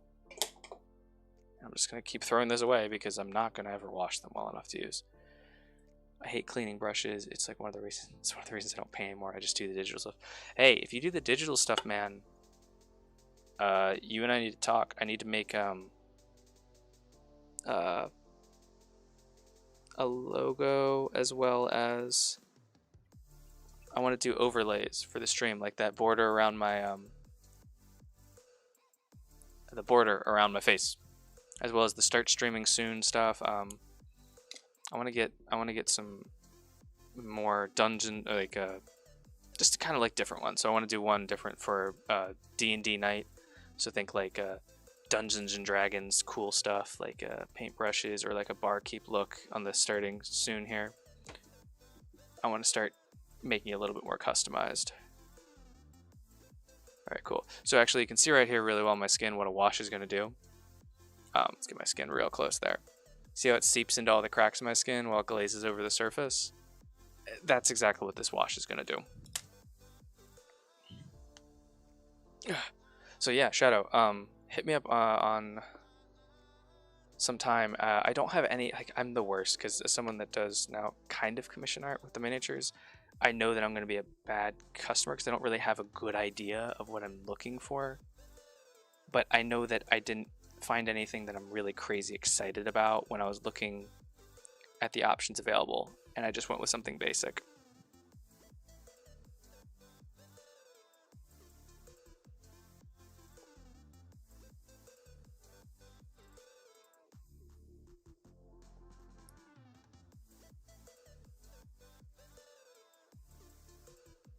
Ricky got a little overeager with his wash, and that's fine. It's fine. It's fine. We've all done worse things. Worse things have happened to better painters. Worse things do happen to better painters every day, I'm sure. If you put a little bit too much on there and you start rubbing it around a little bit too vigorously, you'll start to peel away paint. So we're just going to go back to lightly brushing this on. You don't want to... You're not going to want to, like, so for this, you're not going to take your brush and like smear it around and smear it into the model like that, because you will just pull up all of the other layers. I'm good with people with no ideas. Yeah, no, man. So like on Tuesdays I paint or I craft or something like that. Like next Tuesday I might do more Lord of the Rings painting, but I have a sneaking suspicion that I might actually be done with that job before Tuesday. And if so, we're going to be... I have some other stuff planned. I got another diorama to do. I got some bases to make. So that's just kind of a general hobby stream. If that doesn't work, I'm making a model car for my dad that I need to put some finishing touches on, or... What else? I mean, there's all kinds of stuff I could do. Yeah, so that's just kind of a generic whatever, but for this, I'm going to be every Friday painting Dungeons and Dragons models for like the next 2 years at this rate. So I would like to be like a D&D themed. So if you're interested, let me know. I don't actually know how to make Twitch overlays, but if I have the images, well, I know how to work in OBS and stuff, but I don't know what kind of format they need to be in and everything. Cool.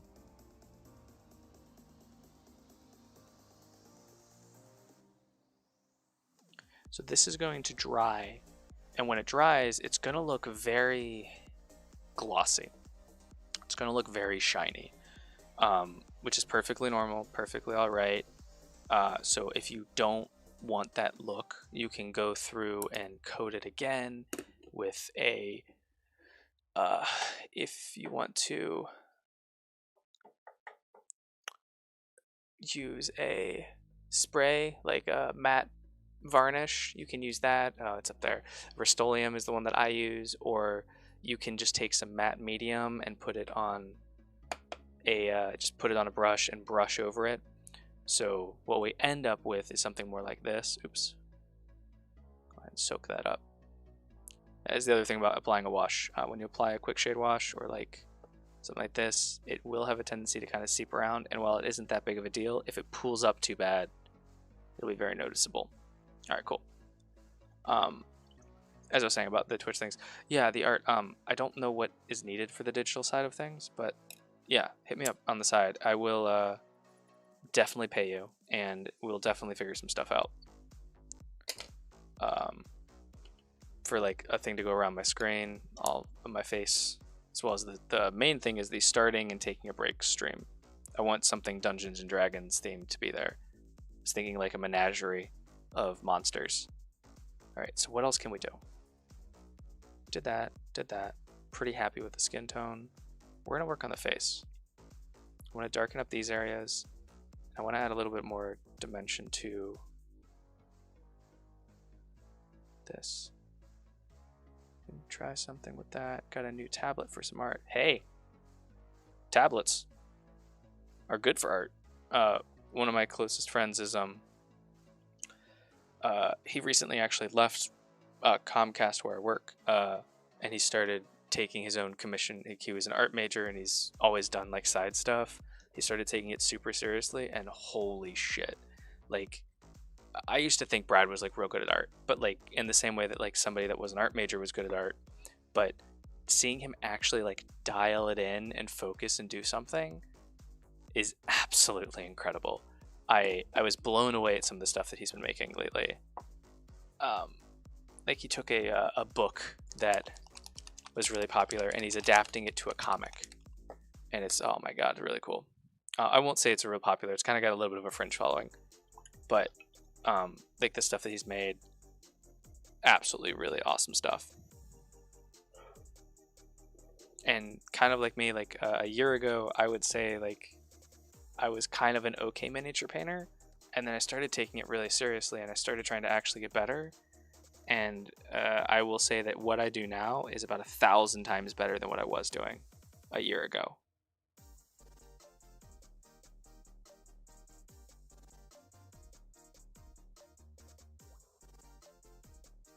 So here what I'm going to do is I'm going to add a little bit of this contrast paint into the recessed areas of his face, and then the bottom area here as well, just to kind of darken it up a little bit.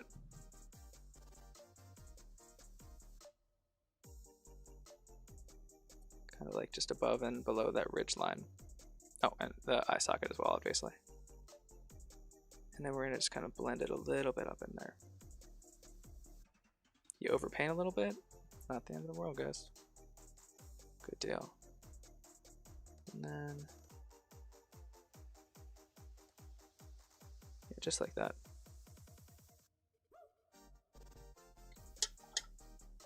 And then we're going to grab a slightly lighter shade. Let's go ahead and grab, the other color we've been using a lot is the yellow. So we'll go ahead and add some yellow. Tried going to animation for college, and it's just a hobby, really. Oh, so you did animation. So I gotta hit you up also for like animations and stuff. Shadow, you may have stepped into the wrong stream, sir. The wrong side of the tracks, boy. My dinosaur slayer. Alright, I don't want to knock this over, because I love that. I've never done anything animation related. Well, I guess I did. I originally went to school for video game design and development in their bachelor's program, and did that for 4 years. So I guess I did some animations and stuff with that, but nothing anytime recently. It's been many, many years.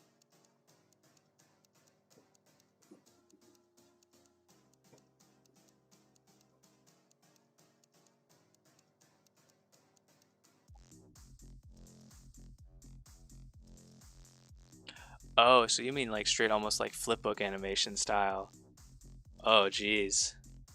Yeah, I can imagine that being pretty traumatizing.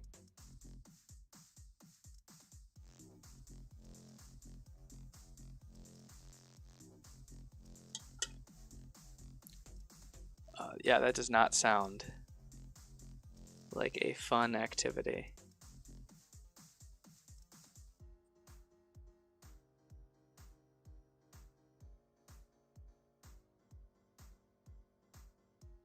Okay.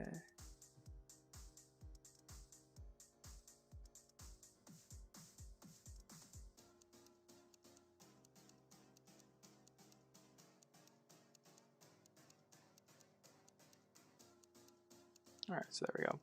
Pretty happy with the face. It's definitely brighter than the rest of the model, which is fine. And that's exactly what I wanted. All right, good deal. So we're not done with it 100% yet, but getting there. We're going to go ahead and we're going to paint in his little teethsies.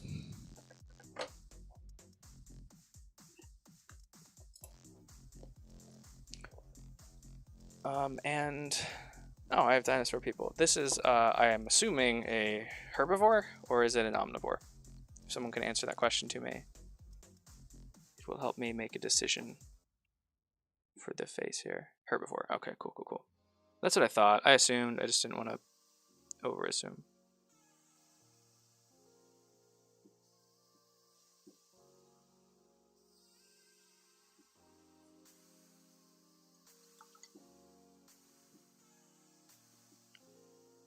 We're just going back to this green and skeleton. What's the name of this paint? Skeleton bone. And we're just gonna go paint in his nails.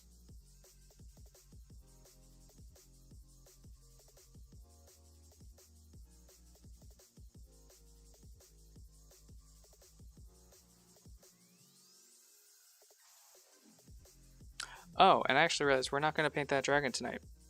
I promised everybody that it would be a special bonus stream, and it will. I just realized that. So what we're going to do instead is you guys are going to get to see something I never really do on stream. I'm going to base this model. So we're going to go ahead and we will make a sculpted, we'll make a base for him. So right now he's just on this wood thing temporarily, but we'll turn it into his permanent home. Kind of like you saw in some of those models with the foliage and all that other stuff. So I think we'll do that for the rest of tonight's stream. We'll make sure to, and yeah, I always feel bad because on the Friday night streams I say I'm gonna base him and I'll put him up on Instagram, and then I do that sometimes, and then you guys never get to see that. Or like you did a little bit on Tuesdays. I think a couple weeks ago on Tuesday I did a bunch of Necron bases. But it's a pretty simple scheme. Okay. Okay, so we're going to grab a little bit of this white. We're going to just drop it into there, into our skeleton bone. Maybe a little bit more. Yeah. And we're just adding a little bit of... So now we start to do the actual detail stuff. Trying to eliminate a little bit of the green that we have going on in there. No, we're just going to need to do a pure white. So grab a little bit of the white. And this is that, again, that thick body acrylic white. So it'll really help to cover up all of these other colors. Trying not to blend it into the other colors. Use an almost opaque layer.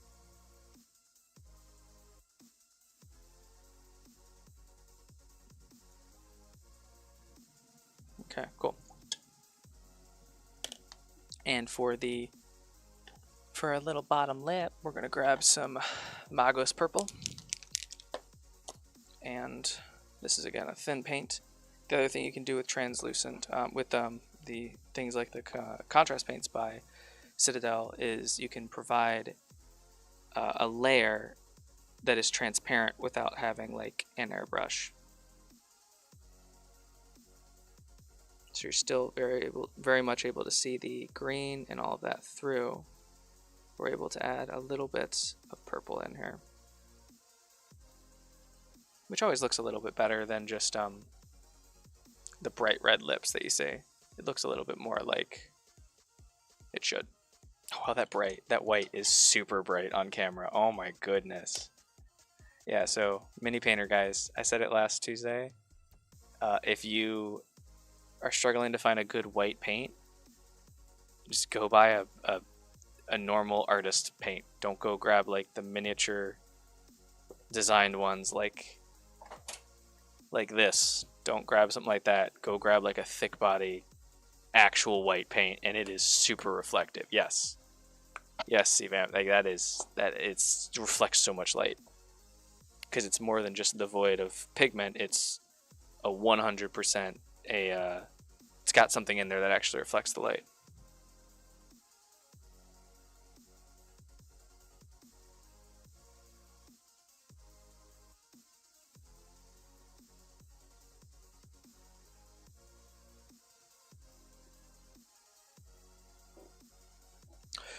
Okay, so I've definitely got some new people here in the chat, and I will go over a couple of things. I'm going to go refresh my tea, and I will be right back. So when I normally stream, I used to just do it all in one go for like 1.5 hours, but I'll be back in like 10 minutes. And I'm gonna go like make some tea, make sure nobody has axe murdered my wife upstairs, and that my dog hasn't fallen down anything. So I'm gonna be right back. I'm gonna leave you guys with a last little look at this. So we're getting there. We're about 80% of the way there on this model, and yeah, we're looking good. The biggest thing that's holding us back right now is that Army Painter Strong Tone is going to take a hot minute to dry. So while that dries, we'll start working on the base if we get there. So everyone, sit tight. I genuinely appreciate every moment of your time that you give me, even if you're just lurking in another tab. Thank you, and I will be back. Gonna switch the thing to the other source. Yeah.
Hey everybody, I'm back. Oh no, I didn't finish my chicken nuggets. I just made chicken nuggets, like a toddler. And here is my tea. I almost burnt it, but I have remembered this time.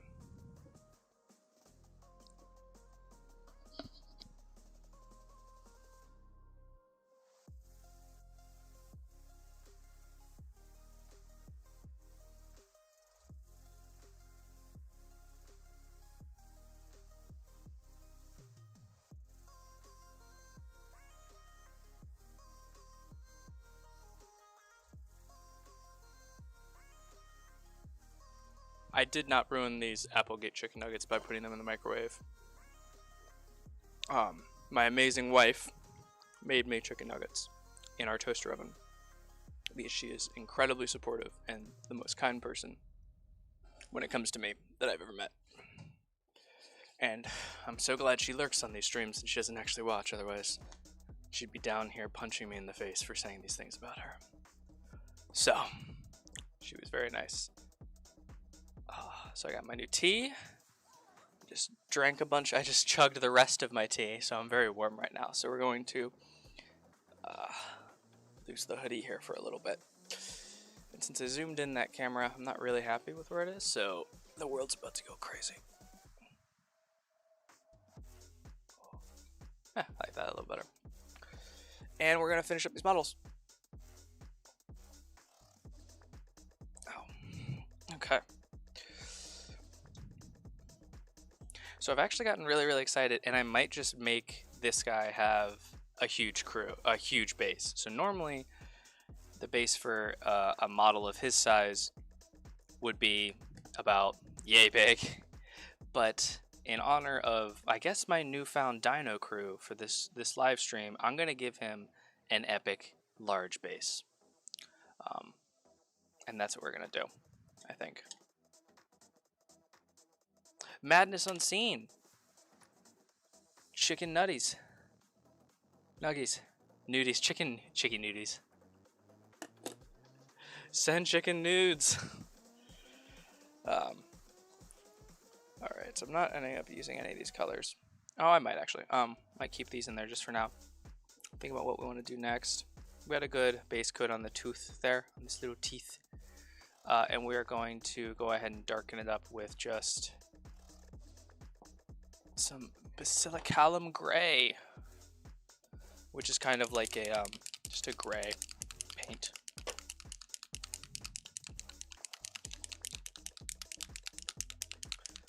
If you are a miniature painter, I would highly recommend giving this a whirl instead of the traditional Nuln Oil. I saw an article about it recently, and I realized, I'm thinking about it, I was like, yeah, actually that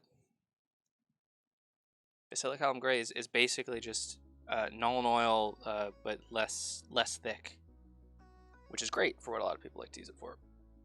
All right, so using that, we're just gonna go ahead and coat our teeth. It's just gonna darken them up a little bit, because I don't know if you all know this, dinosaurs are notoriously bad about brushing their teeth.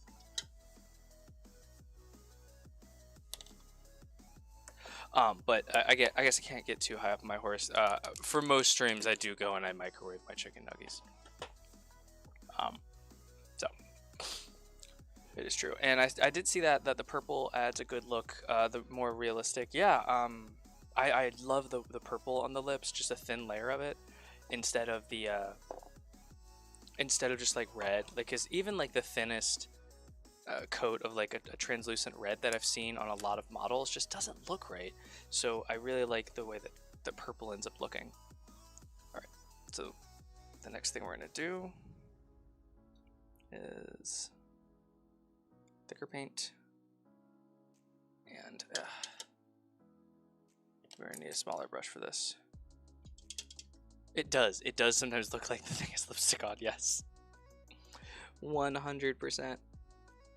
Alright, so we're going to grab just a little bit on the edge of our brush, and then we're going to take our brush, and on our palette, or wet palette, or tissue paper, or whatever, you're going to take it, and you're going to put it down, and you're just going to roll it around in your hand to maintain a nice sharp point on your brush. So what we're doing right here is we're going to go in there, and then we're going to carefully just go ahead and paint in our eye here.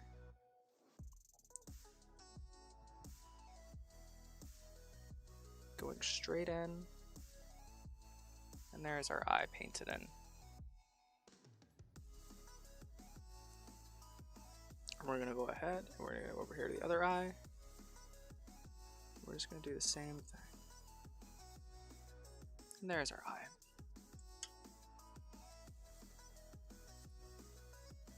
Our paint was a little bit thin, so I'm just spreading it out just a little bit.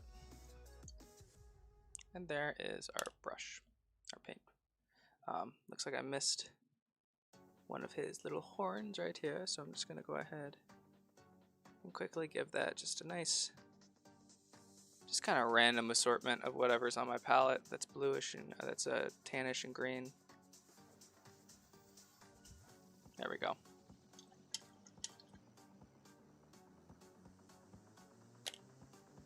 We're almost there.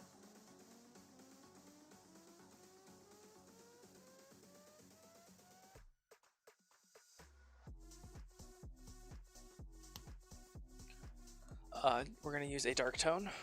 I actually pulled up my notes for this model, and I wanted to use dark tone on it instead of on the skin. So we're going to go ahead and try that. Yeah, so for anyone that watches my live streams, I always know exactly what I want to do going into these. And then I just kind of either forget, or I'm like, no, that seems like dumb. Why would I do that? That's a really bad idea in the middle of the stream. Or I just lose my notes. So there's always a plan, or like I think something would be really cool if. So we're gonna go ahead and we're just gonna use some dark tone. He's up here on top of his head is just a little bit too vibrant. A little bit of vibrancy is okay, but we are still painting a dinosaur. And as much as I want it to be, this is not the Land Before Time. So we're going to just kind of mute.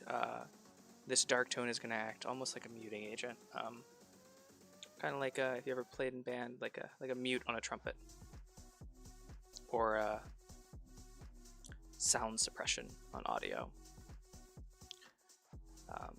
I guess I should have done this before I painted in the eyes, but that's okay. That's okay. There we go. Just a little bit of dark tone all over here. These areas that we really brightened up, just around the face. Because the rest of it is perfectly fine the way it is now.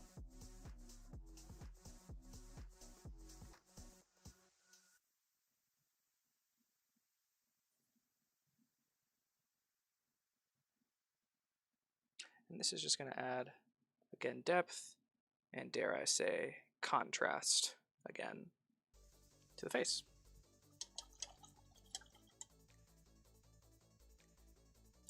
We had a trumpeter. So I was a French horn in concert band and mellophone in marching band. Lots of fun in band all through high school. It was a lot of fun. It was kind of where I got most of my friends, although I was kind of a piece of shit in high school, so I didn't end up keeping any of my friends afterwards. But you live and learn, and all you can do is be better than you were the day before. And I definitely better than I was in high school. Jeez. Oh, I think back and I still cringe at some of the. Yeah. Gotta be careful. All right, cool. Still have a little bit of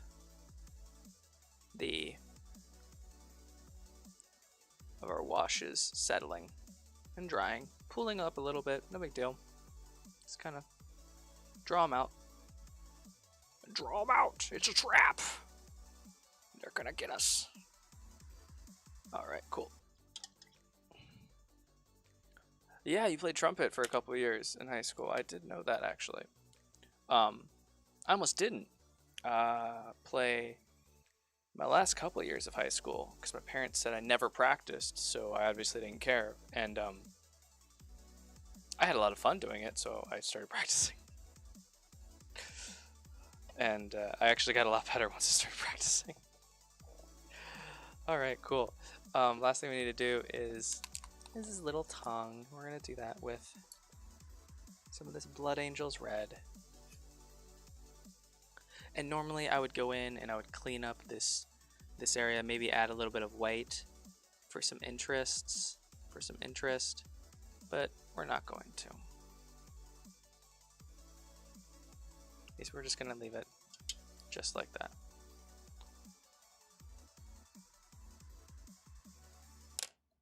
Actually, there's a little bit too much on there, so we're gonna grab a somewhat dry brush and just kind of absorb a little bit of it. And there we have our Ankylosaurus face. Now, so this is about where I stopped painting most of these Dungeons and Dragons models. This is about the standard that we're doing everything, because there are over 400 D&D models that I need to paint for this series. Actually, I have it right here. Yeah, there are 427 models in this series. So this is about what you'll expect to see every single Friday.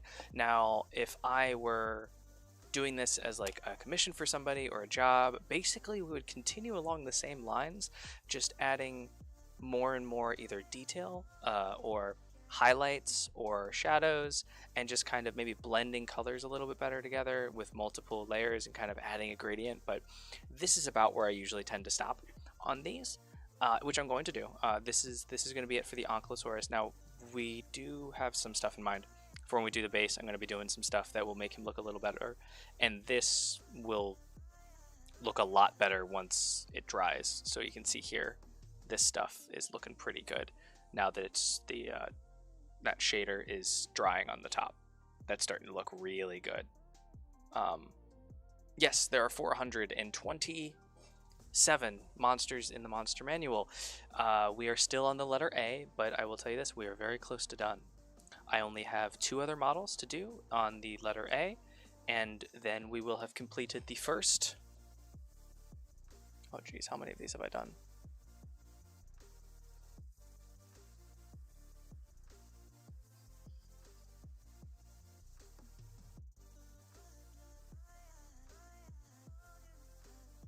We've done about 15. I think we've done somewhere between 10 and 15 so far, including the ones from tonight. And actually looking at it now, it looks like there's 1, 2, 3, 4, 5 left in A. Normally we do about 2 a night, but we've gotten a bad string of a bunch of bigger models that are taking a little bit longer. Or like tonight, I was really lazy earlier this week, or rather work was really busy, and I ended up not getting my 3D printer rolling at all. So I didn't have any anything else to paint besides the giant dragon. All right, so we're gonna peel this guy up, grab our sticky tack. I need to get my 3D printer rolling tonight, actually. I think instead of playing some video games, I will do some editing on that model, on some things, and get them prepped so that tomorrow, after what's in there now, I forget which one I put in, what's rolling right now. But after I get that rolling, after that done, I will get the next thing going. I might get a bigger 3D printer. I have a really tiny one, and I kind of haven't really gotten really into 3D printing. But if I'm going to paint 300 and something more monsters, unless I start making a lot of money on Twitch or YouTube, it's going to get very expensive. Especially looking back, I'm keeping track of the amount that I'm spending on every model for this D&D thing, and at the end of all this, we're donating it somewhere, whether it be a YouTube channel that does D&D, or like I thought I had a lead on a local after-school D&D group, but it turns out that I didn't, and I was really disappointed. That it was just a single guy that played D&D with some coworkers after work. So it was an after school because they were teachers, but I wanted to find like a good program and give them one of every monster in the monster manual, or like a local game store. So once we finish all of these, or once we finish maybe sections of them, I will be getting those over either packed up and shipped or just hand delivered to some location where they will find good use, because I don't actually play D&D with models. I am in a D&D group, and I DM a D&D group, but neither uses miniatures, so this is just for fun and to kind of get a little bit of exposure for good enough painting, because I was having a lot of free time in between jobs. With quarantine and everything going on, I haven't gotten a lot of jobs because people finally have time just to kind of sit and chill in their house and paint. This paint goes here, this one, right? Oh no, my paints got out of order, but I don't think they really had a good order to begin with, so we're just gonna... Yeah, why not? That's fine. But yeah, so we're plugging along. We're getting there.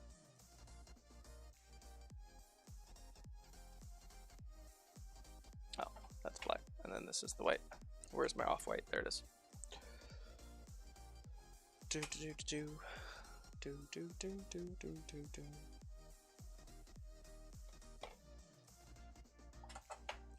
I need, actually, with the money from this Lord of the Rings commission, I'm going to get new paint, a new paint storage solution, or just something to make it so I don't have to turn around every time I get paints, because that is just really starting to get bothersome. It's really getting on my nerves, guys. I'm a wizard. I need my components close in my component pouch. I cannot be ruffling around in damn pockets all day long to cast a fireball. I have 2 D&D sessions, but on Roll20 and making a campaign myself, all online. Yeah, that's exactly it. Both of my campaigns are on Roll20. So the one I'm a participant in and the one that I DM, both of them are on Roll20. It's so great. But for like adventure leagues and things like that, I wanted to get these models into the hands. I wanted to get the models into the hands of people that would love them and use them.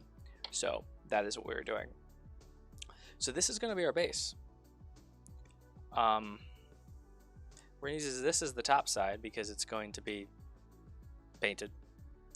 And I normally would do something really cool, like sculpt something scenically, but when I painted this model and I primed it, so as you can tell the bottom isn't really super done, I didn't have that in mind, so I'm going to keep it kind of relatively two-dimensional. But I'm having thoughts. There's thoughts and feelings going around in my head right now with what we're gonna do with this. One of them is this is a big base. Honestly, if I were to rate and rank how good I am at things, I will say miniature painting would be third in the line of things that I'm good at. After that would be things like doing really cool and interesting bases, and dioramas are definitely higher in that list. So the era didn't have grass. What did it have? I wasn't going to add grass, but I gotta know what it had. If the era didn't have grass, did it have like foliage? Leafy green vegetables? Or was it like a plains with cracked earth? Grass didn't evolve being grass until much later. How about mud? Was there mud in this era? And I'm not being a jackass, I swear. I want to know if there was mud in the area. That mud 100%. Cool. Good. Because my idea was mud. I'm not going to ask if rocks existed, because I know for a fact if you're telling me that rocks didn't exist during the dinosaur time, I'm going to tell you that I refuse to believe you. So rocks definitely existed, and tar pits. So this is what our base coat's gonna be, is thick mud. But I'm gonna have to dip off camera to go over to my diorama section and grab some goodies for everything else. Thank you. That's a good call on the grass. I might have added some grass tufts for some interesting breaking up of the scene, but I think I'll figure out something else instead.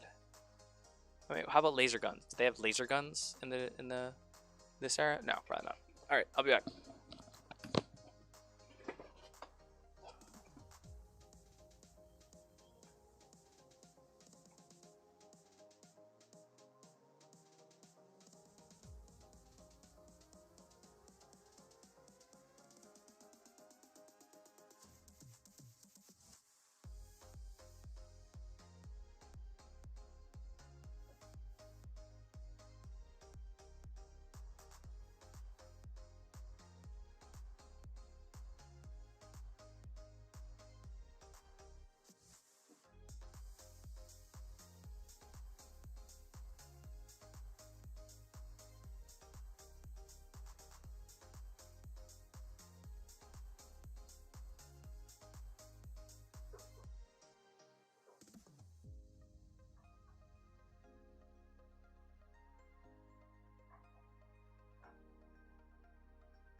so we got a bunch of goodies, everybody. So we're gonna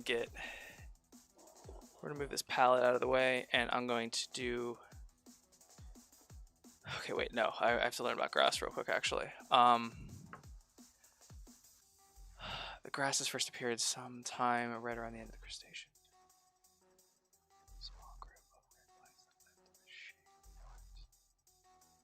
Huh. That's actually really, really interesting. Don't be sorry. Don't ever be sorry for knowing things. That's utterly ridiculous. If anyone ever tries to make you sorry for knowing something, you send them my way, and I will beat them up for you, Shadow. Because that is an awesome thing to either to know right off the top of your head because you knew there wasn't grass, but then also to subsequently pull that up. That's so cool. All right, awesome. So cool. I'm going to show off everything that we're going to use, and then we're going to start building up the base. Okay, is this cord long enough? I need to figure out a better computer setup. Okay, cool. Get out of here, painting handle. Actually, wait, no, I need you. Come back. So the first thing we're going to use, that we're going to actually get started on first, is we're going to add a rock. Now, these rocks I made out of a plaster mold. And wow, that is so reflective. Let's see if I bring it really close and I shadow it from other lights. Is it gonna? Yeah. So you guys will see these the moment I start to put paint on them. But these are some of the molds that we use. So we're gonna pick out one or two of those to put on the base, and then so these are just aquarium plants. I might not end up using these, but I grabbed them just because I often do, and I think we're gonna go with Shadow and what plant would be most realistically in this environment. Giant, because I figured like these are kind of almost like giant dinosaur age plant size. They always seem way out of scale for the most miniatures that I paint. But those will just get added in if we need them. And then for the bulk of the base, it is going to be covered in thick mud, as well as fine scattering of just some like ground forest texture or flocking, and maybe these leaves. If it looks too one-dimensional, we'll add something like these leaves in there color-wise, but if it doesn't, we won't. And then of course dead fall branches, woodland scenic. So these are just literally sticks that woodland scenic sells that have been already like dry treated in an oven to prevent like any kind of rot and stuff like that. I assume. Otherwise, I literally just bought sticks on the internet. I use these in some builds. And then besides that, that's pretty much it. We're just gonna keep using. We're gonna use these things. So let's get started. First thing we're gonna do is we're gonna paint a rock. I've actually gotten really good at painting rocks. I've done it on a lot of builds. Actually, no. The first thing we're gonna do is we're going to lay down our first. Yes, you can send me an image on Discord for environment. Yes, I love that. It's like my #1 thing to look at is when people are like, hey, here's some kind of reference photo, or like, oh gosh. So I was talking to this one guy about a very, very large commission, and the only real direction that he had been giving me was he wanted them to be like a bright color. And that was it. That was it. And he was like, besides that, I'm good. And I was like, that can't possibly in a million years be the only stipulation that you're putting on me right now, is that it has to be a bright color.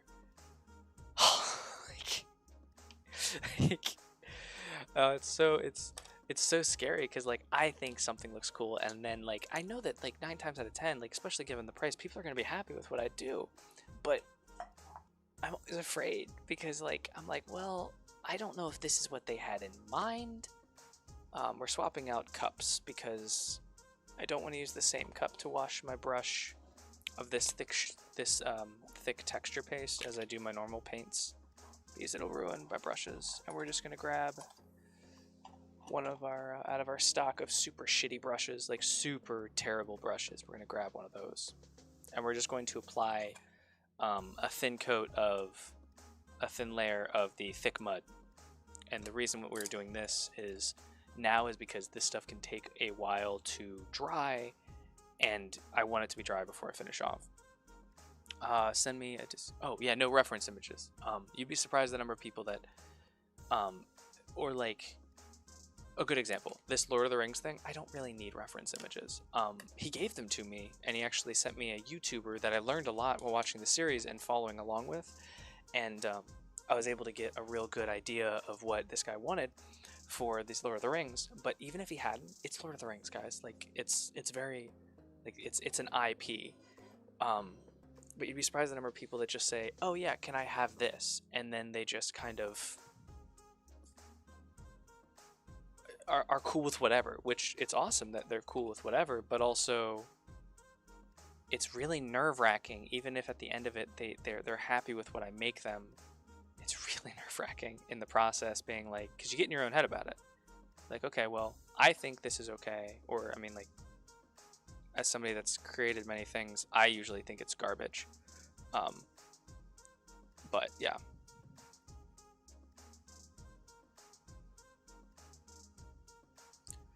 They just send you absolutely nothing. Sorry, this is very weird, because normally I have like my elbows on the table while I do this, but if I do that while like stippling this camera is gonna go berserk. Ed the Dread, thank you for joining me, man. Yeah, so we painted up the Ankylosaurus, and because I didn't really have anything else ready for tonight, and I promised everybody I would be doing the adult dragon on a separate stream to celebrate 100 YouTube subscribers, you guys are actually going to see me do base work for the first time. I don't think I've ever really done anything but like a normal base or simple basing techniques and stuff on my live streams. And basing is probably my favorite part of miniature hobbying, and that and like making dioramas. I absolutely love it. Like, you can see, if you go to my YouTube channel, you can see the like I did one based off of BioShock, the video game, and one with Karate Kid. And what's fun is, like, those were just gifts for people, so I ended up waiting a little bit too long. But both of those projects, I could have probably spent another, I think both of those projects were somewhere between the 20 and 40 hour range of effort, maybe. I could have probably spent another easily 50, 60 hours on the BioShock one, at least twice as long as I ended up actually spending on it. And the Karate Kid one, I would have probably, if I had the opportunity, torn the whole thing apart and done something totally different. It's a lot of fun. But man, Ed the Dread, I am so excited to have you here, man. We're killing it. We're doing some D&D nerdy shit. And we're just stippling on mud texture onto a base. I need to buy more of these MDF bases. If anyone, if any of my miniature people are lurking right now, MDF giant bases like this, I want to use these instead of the WizKids ones. You'll know what I mean. Just because I want this slightly bigger base, and let me know where I can buy them. If you have like an affiliate link or something to a YouTuber that you like that has one, let me know. Otherwise, I'll just start poking around the internet. All right, cool. So this stuff will ruin your brush, because when this dries, it is about as hard as cement. So you really want to make sure you clean it out of your brush as much as you can. Otherwise, you'll just ruin all your brushes, which these are already my bad brushes. Yeah, so don't go grabbing your Servalsky brushes or whatever they're called and throwing texture paste into them, because they're literally... Also, don't get this shit in your eye. Yeah, I don't know what this stuff is. I don't know. It's acrylic base though, so worst case scenario, you just start to grab some isopropyl alcohol and start rubbing it out. Oh yes, I was sent a reference photo. Yes, personal experience. I got it right in my tear duct, and I pinched my nose. No, I didn't. I pulled out nose hairs until I started to tear up a little bit, and it actually helped wash it away. It was almost an emergency room visit. That was about 1.5 years ago. It wasn't this one. It was actually, oh, it was this one. It was the earth texture. And it hurt like a bitch. Okay, okay, cool. Good big leafy plants. We're not gonna put a tree in this one, unfortunately. Just don't really have room on the base, I don't feel. Oh, and I see our little guy with the little, aww. I like this one the most, this last one you sent. Shadow's helped me out with some reference photos for, so I don't really have a good way to do that, but I do like these plants, driftwood. I like this a lot, actually. So yeah, these, looking at them, and these right here would fit. In case you need to cry on demand. Yeah, pluck your nose hairs out if you ever need a quick cry. Like, yeah. So, yeah, these actually look like they are very similar to a couple of those. So, well, obviously we're not going to use the whole thing, but so these are really great. What I usually do with these is I usually actually make these into vines because I'll just snip them off. Well, that was terrible. I'll snip off the longer segments, and then so then you just have like one, and then you coat it in flock and you repaint it and all that other stuff. But for this, I think what we'll do is we'll just see if we can get a bundle of them, and if we can't, we can make a small bundle of them. Let's do that. Let's grab some clippers.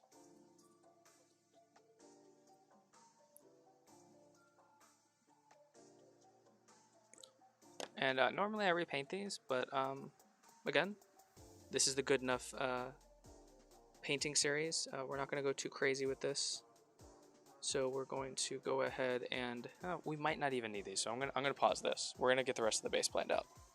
But if we need foliage, we definitely have options. Because I also want to use liquid water, so we're gonna use some realistic water on this. And I always get too I always get too excited to use all of my really cool basing stuff, and then I end up like smushing it all together. It doesn't look good. Okay, so a good rock. So he's gonna go like there. So I'm gonna want probably 2 rocks. Actually, while this is still partially wet, let's go ahead and put him down. So this way we just have a good reference for where his feet are going to be. Oh wow, that didn't make any kind of indent whatsoever. Okay, cool.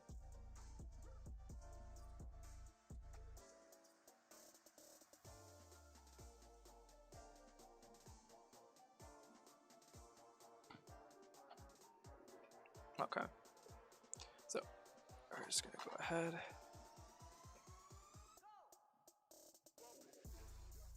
So 1 foot is gonna go right here. Clean that off a little bit. And then the other foot's gonna go right here.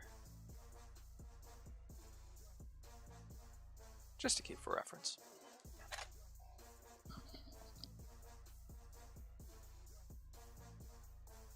Oh, you found a muddish quicksand looking one. Yeah, send me that. Yeah, send me anything, guys. Having a lot of fun with these. Oh, that is fucking sick. Okay, I might do that for the raptors. I might do quicksand for the raptors. Because if I have a dino crew, I can really go all out on all these dino bases for the D&D. Because I mean, like, I also, same thing goes to like if I end up with like a water element or like a D&D elemental crew, I'll go all out. I have tons of fun with this. Right, so that's broken. So yeah, and these are just made out of plaster. Is what these are. Okay.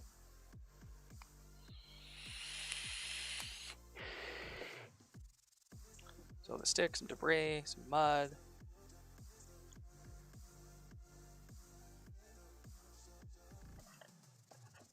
Also still water that I want to use. So we'll grab a couple of rocks.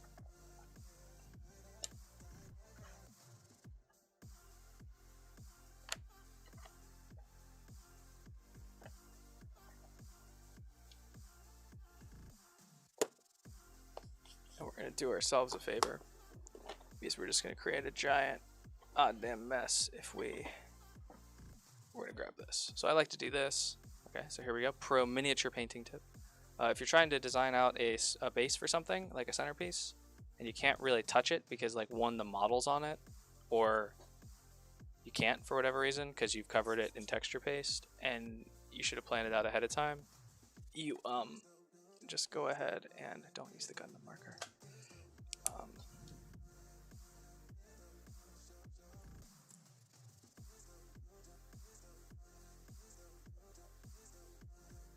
Let's go ahead and trace it out.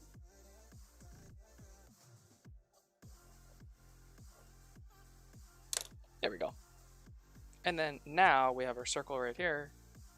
We can just go ahead and set this off to the side and allow it to dry in peace, and we'll stop messing with it.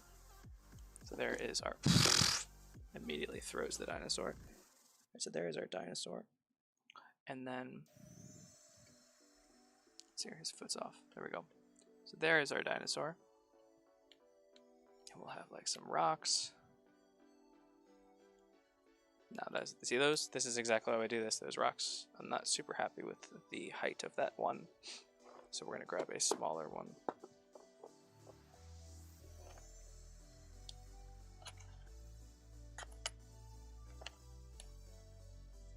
Not even smaller, just one with a little bit less of a profile.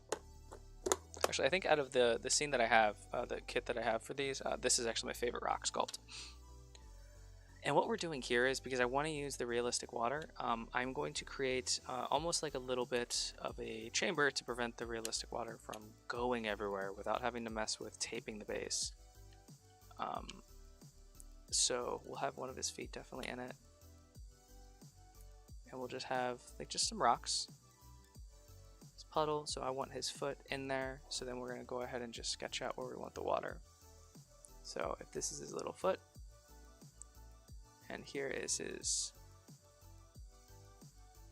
other little foot, I want the water to be about like that. Just like he's stepped in a little bit of a mud, a pile, a little puddle. Yeah, so not like a river. We're not going for a river, or I would go ahead and just tape off the base or something. But so what we're going to do is we're going to create a little concave section so we have some water going right there. And now we just need to make sure that we have blocked that in appropriately. So this section, we can just make sure that our texture paste is up, we can build up a little mound of that. But then the rest of this, we have to make sure that we have covered with either rocks, something like that.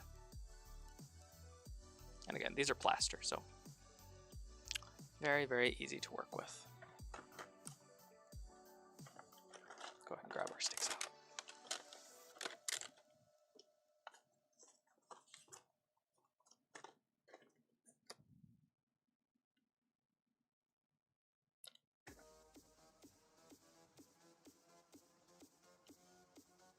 There we go. And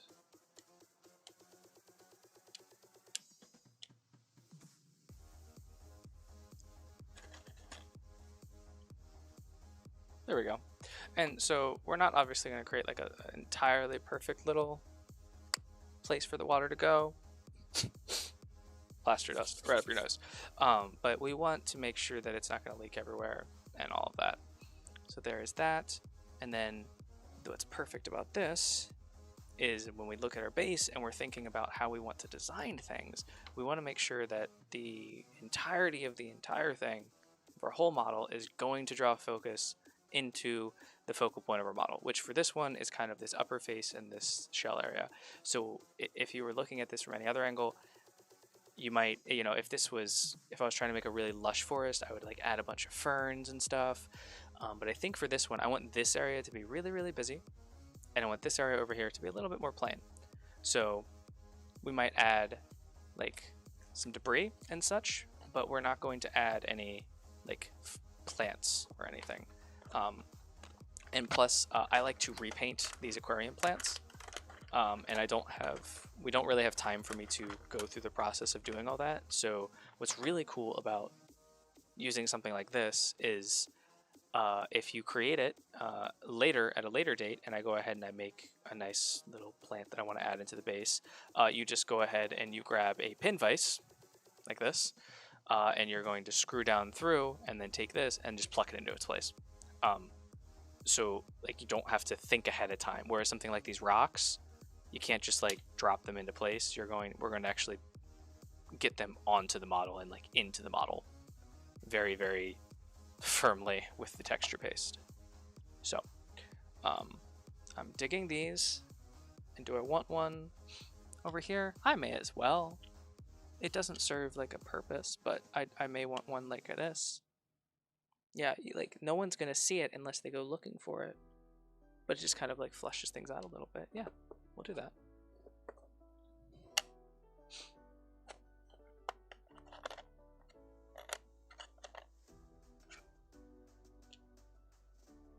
Not that one though. Do this one. Cool, cool, cool. All right, so now we need to paint these rocks finally. All right. Okay, I got some sticks. I'll just go ahead and leave this over here. That's our plan. All right, so time to paint some flippin' rocks. Alrighty. So I'm just grabbing some painting handles. I like to use this one without it being attached because it's just a little top heavy.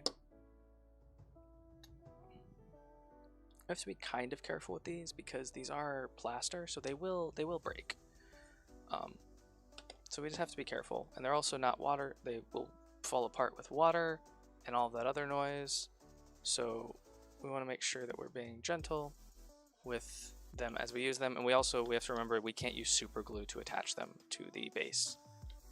Otherwise, they will just kind of erode and fall apart. All right, we'll grab some of our tack.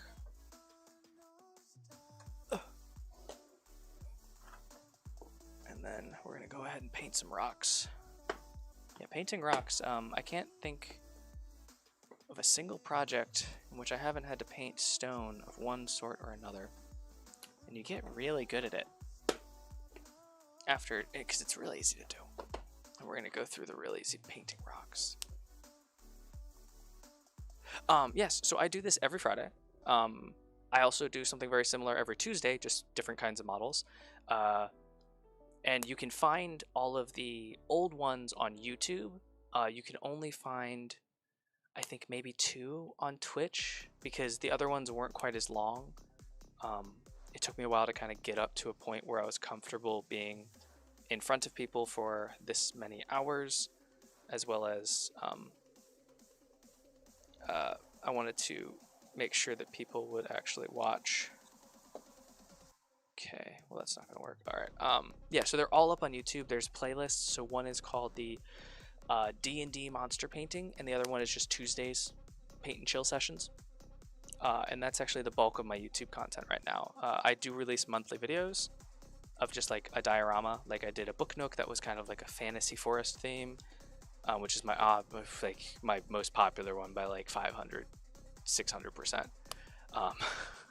Did a Bioshock one, and I did the Karate Kid diorama in a box. But you can find all of my past content on YouTube. And that's just good enough painting. I think it should be on the screen somewhere. Oh. It's not, because I'm on the wrong... There we go. There we go. I was on my old overlay. My bad, everybody.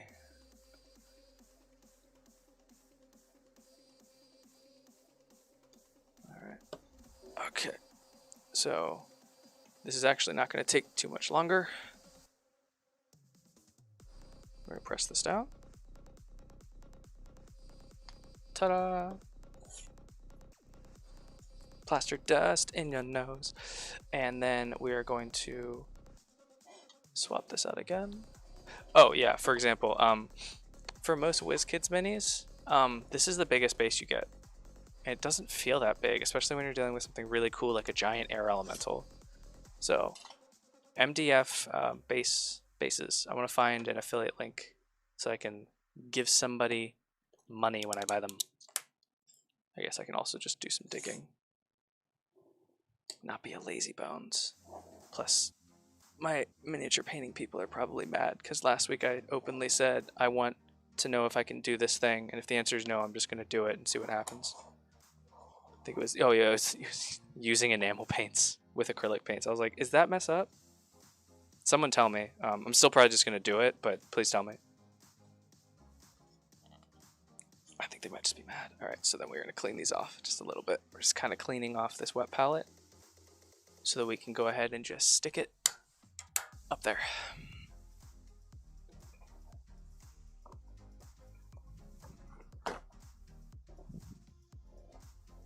Boom. That's so cool that that grass didn't exist back there. I'm just thinking about that again. That's actually really, really cool, because I would have thought the grass did exist, but it was just like really, really big and wild, kind of just like wild grass. But the fact that like it didn't, like grass didn't evolve. You don't think about grass as evolving, but as with any other living species or living being on our planet, it actually has to evolve, just like trees evolve. Things like that. That is, it's kind of blowing my mind. Thank you very much, Shadow. That's gonna get me going. No, wait, no, sorry, no, it's not gonna get me. Not like get me going. No, it's like that's really, really interesting. Okay, we're gonna grab these, and then this, and then this. Okay, cool. So we're gonna start with a base coat of uniform gray, kind of our mid-tone. I don't need this. And with the uniform gray, did we add an R flag to the channel? I think I did. I think I did, because I just said that grass was gonna get me going. Like, it's fine. It's fine. Okay, cool. So we're gonna need a lot of this gray.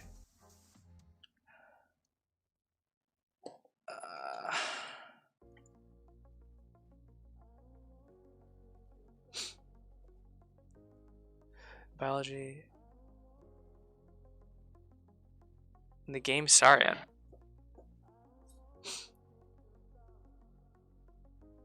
Alright, so wait, now are we talking about a third dinosaur-based game? If there's a third dino game, like, don't get me wrong, I'm totally down. But I just need to know. Okay. Oh, shit. Okay, I had something that you would have absolutely loved. I was doing a start collecting box of Seraphon, which, if you know anything about Warhammer, Seraphon is a dinosaur faction in the game Warhammer 40k. Oh, John, you Pie Master, you just picked the perfect time to explode back into chat. We're talking now. I'm about to take these dino lovers and I'm going to teach them that Seraphon exists. And then they're going to start going and playing Warhammer. I shipped it out and I didn't get pictures of it.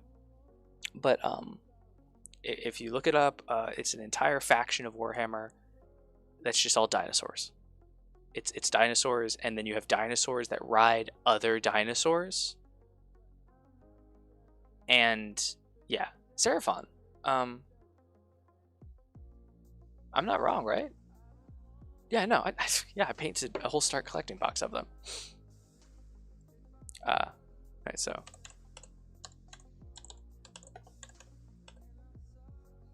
Yeah, Seraphon. And that is spelled Seraphon.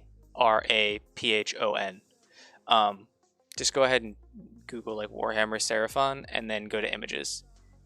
It's just a whole dino faction. Now, I'm sure that as somebody that loves dinosaurs as much as you do, the inaccuracy of these dinosaurs will drive you insane. But you got dinosaurs that... all kinds of dinosaurs. Dinosaurs that do magic, dinosaurs that ride other dinosaurs, which is just the coolest thing in my opinion. Because you got like a dino riding a different dino, shooting a giant laser beam through a refractive lens on its back. Like, if we haven't peaked as a society when I say that sentence, then I don't know what else we could do.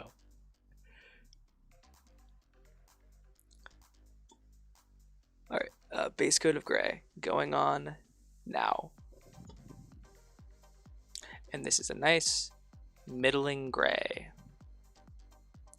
We're gonna water it down just a little bit. Just get it all over the model here. Now these plaster casts are really old, so I hope that they hold up very well. I haven't made new ones of these in about 2 years, because I made about 150 rocks all at once in like a couple of days, in like a week or so. I was like, I'm gonna make a lot of these, and then I did, and jeez, I haven't needed any more since. But yeah, I hope they hold up. They should.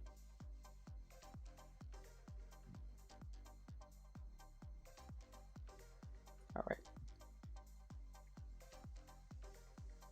Our goal is just to see as little to no white as possible. Oh, shit, there we go. Whoop. The Iskar is an EverQuest. Never played EverQuest. I've seen a lot of people talk about it, like in YouTube and videos and stuff, talking about old MMOs. But as somebody that grew up, and I definitely never had a PC growing up, and I didn't have an Xbox until high school when I bought it. Or wait, no, I think my parents got me the original Xbox.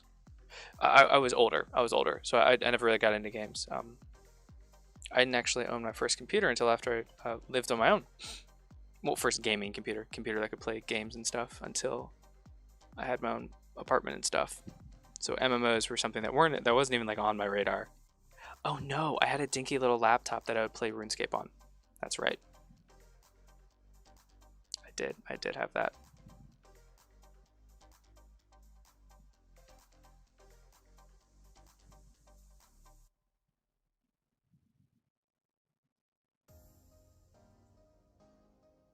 And we're just putting on a real thick coat of gray paint here.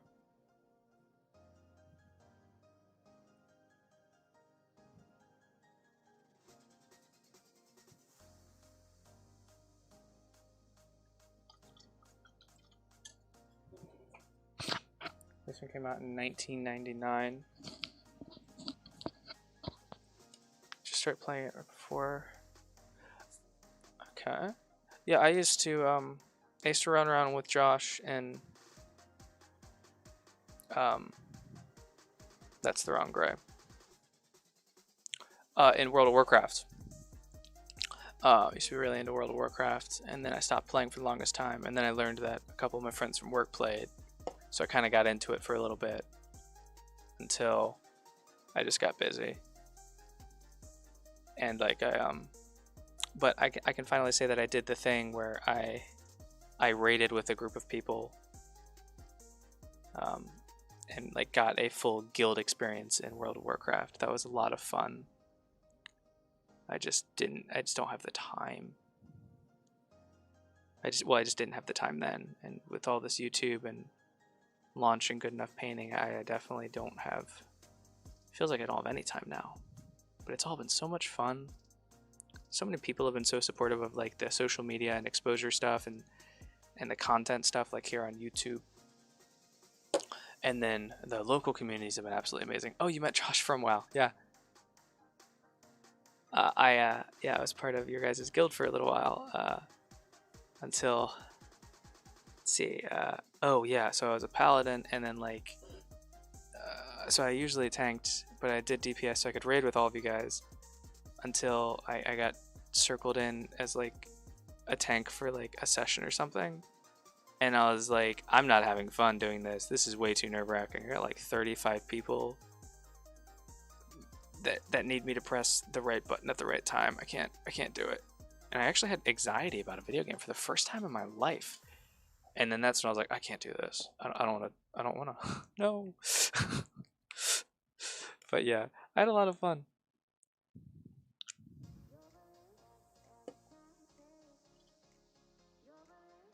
But yeah, I look forward to hopefully playing some Ark and stuff with you guys. Definitely gonna want to poke around in that game on my own for a little bit, just because it's been a while since I actually tried to play it seriously.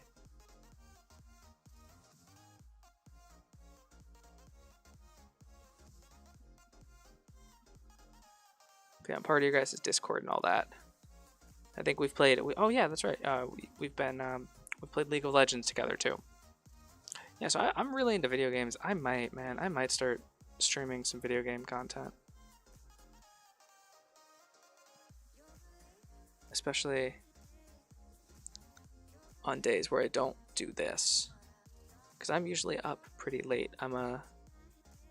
Usually go to bed sometime between 3:30 and 5 a.m. Eastern Standard Time.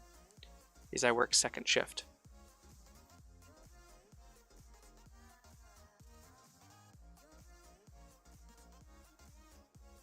Alright, cool. Alright, so boom. Oh, okay, so yeah, if you haven't played, I played with him. Josh, when did I play? What was the name of the expansion that I played with you? Legion. I first started playing World of Warcraft during Mists of Pandaria with my roommates, and then I played a shit ton of that. I never played Battle for Azeroth. I do remember that. I wanted to, but I never even bought it. Oh damn, that's some plaster. I felt it. I felt it dig into the side of my nose. Ow. What kind of work do I do? Project management and project coordination. So I deal with field technicians. Basically, the easiest job you can do while working in an office. I should be doing something else. I just don't yet, if that makes sense. But yeah, so I played World of Warcraft in Mists of Pandaria with my roommates. Had such a fucking blast. And I played all the way up to Draenor. I played a bunch of Draenor, and then I kind of stopped. I don't remember if I missed one in between. No, Legion was next, I think. And I missed the first half of Legion, I think timeline-wise. And then I started playing, or I played at launch. I don't know. There was a gap. But I played a lot of Legion. I would say that's the one that I played the most of. If it was a little bit cheaper, I might continue. But between expansion and monthly costs, I don't think I will. Especially considering that I love Final Fantasy 14 as well. So if I was going to play one or the other, it'd probably be Final Fantasy. And yeah, exactly. WoW is kind of dying / dead. In terms of MMOs, I probably wouldn't pick that one up. Alright, cool. So perfectly fine. It looks like just so as paint dries, when you paint, especially if you're like painting on plaster, you're gonna get this where like you're like, I know that I got the whole thing. And then you'll see white spots pop up, but don't worry, you're not bad, just it happens. Oh shit, that's right, the Blizzard stuff. I forgot. Yeah. Cameras in women's restroom, like tons of sexual harassment complaints. Like super hostile work environments. I totally forgot about that. Also, No Faith, what is it that you do? I think that you're a Mavericks buddy. I don't remember what I always forget what your name is on the Mavericks Discord. Because I wanted to shout you out, but I forgot.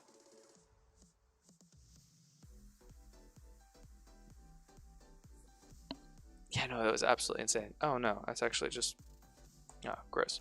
Plaster mixed with a little bit of blood in my nose. It's fine. It's fine. It's fine. It's fine. Just stop touching it. Ugh, gross. Alright, cool. We're gonna grab some dark tone. And, Lance. Admin. Yes, that's right. Lance. Ugh, I always forget that. So, you're an animator. That's really cool. What kind, have you ever animated something that I would know, or is that a dumb question? Actually, there are no dumb questions. It's super dumb.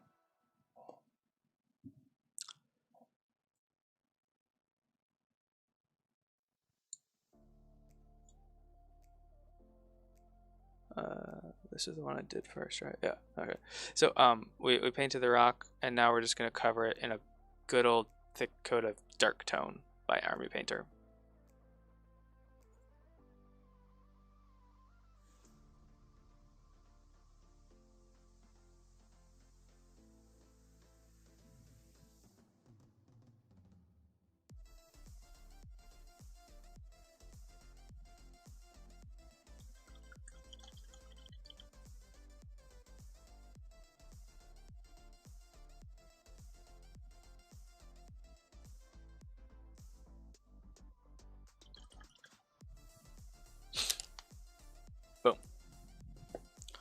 and that is stage 2.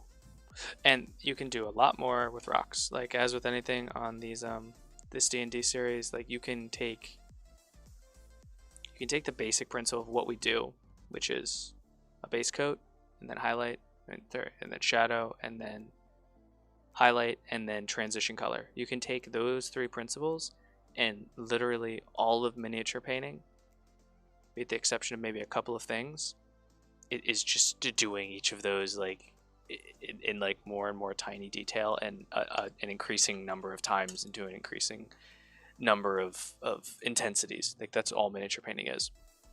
It's just those 3 things, which sounds simple, but then you start digging into it and you realize you can go crazy. Pantene, when there's a CGI of hair getting clean. Oh, okay, that's really cool, actually. Animate stuff like that. That's awesome, actually.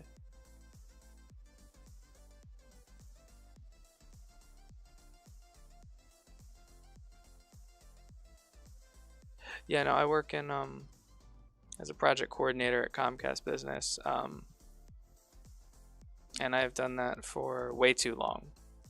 I finally got a promotion to senior project coordinator, but I can't actually, like, I think at this point, without switching departments and moving, don't really see a next step where I'm at. Lots of remote positions opened up within Comcast because it's a huge company. I know that, but yeah, it's like lots of big changes. Okay, so these 3 rocks are now join our active core team. Aren't you guys out of New Jersey? My wife. Okay, I'm gonna dig this piece of plaster. It's in my nose out. So just give me a minute.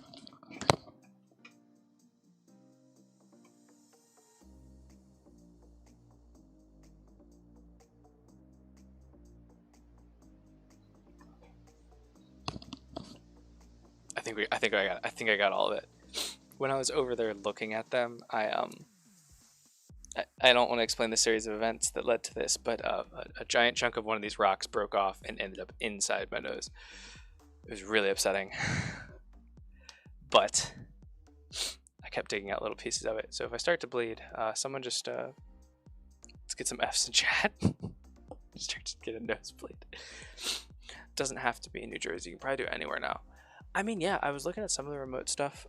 Just remote positions as a whole are becoming more and more popular and acceptable. I'm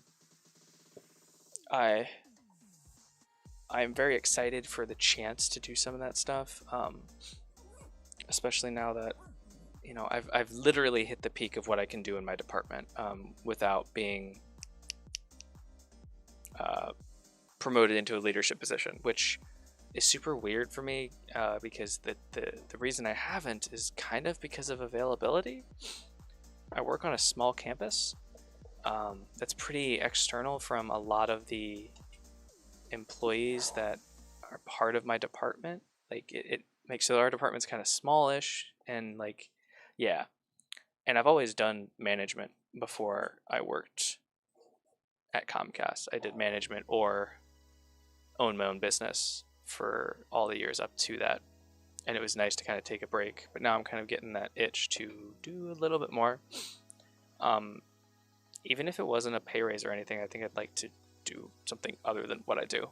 Plus they've added some new systems that are going to make my life hell on the day-to-day. In the next 6 to 8 months, my life is about to become terrible at work, but we paint models to escape from this. But yeah, Josh, I'll shoot you a message. I work no, Orion, no. They are actually removing our cell phones from use now and have replaced it with a joke of an application. And so if you were to think like before, when we were tracking somewhere between like 7 to 10 jobs, we're tracking like on my shift 18 to 25 jobs. Now I'm sorry for everybody else that's here, but I'm doing about working with 25 different people every day, almost somewhere between 20 to 25 some days, and they took away, or that they will very quickly be taking away, the best form of communication, Oh, jeez. I'm sorry, everybody. That's a little bit of a rant. I do my best to stay positive at work and not talk about any of this at work, which makes it very difficult when I am frustrated. Yes, we can definitely chat later. But yeah. Okay, cool. So let me just... I'm actually going to mix this up a little bit because all the big stuff fell to the top. Okay, cool. So, kaboosh. Grab our base. Okay, so it's pretty tacky. It's pretty good to go. It's pretty good to go, actually. That's really... ah!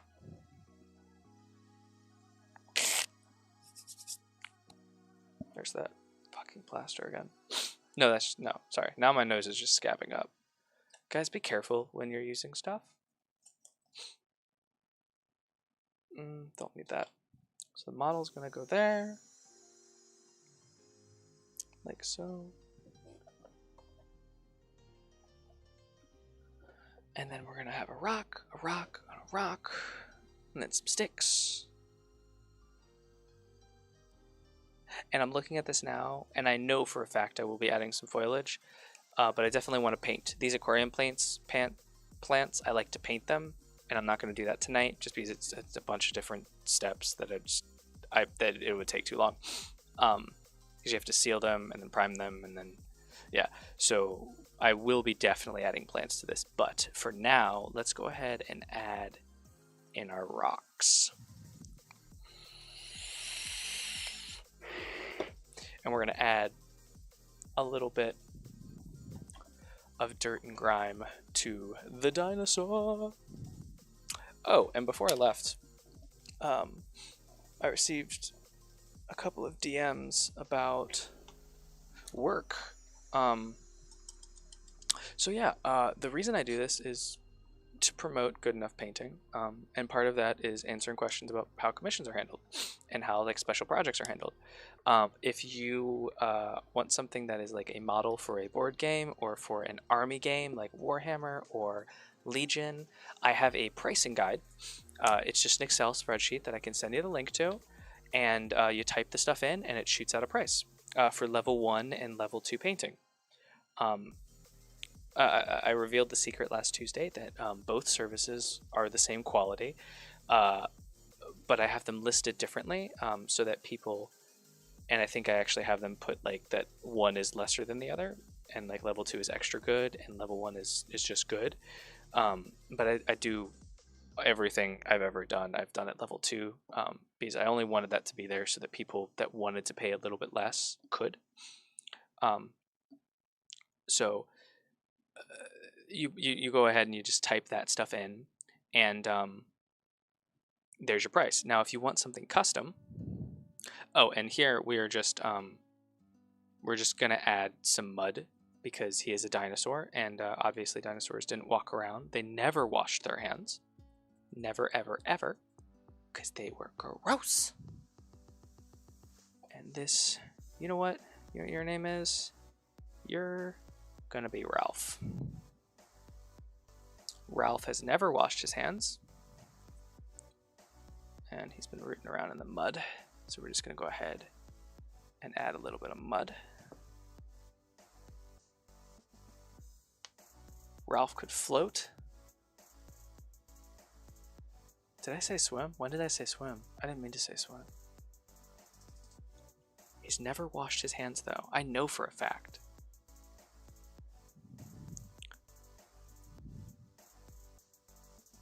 Yeah, I wonder how... So that's like such an interesting thing about like dinosaurs is like, you know, it's...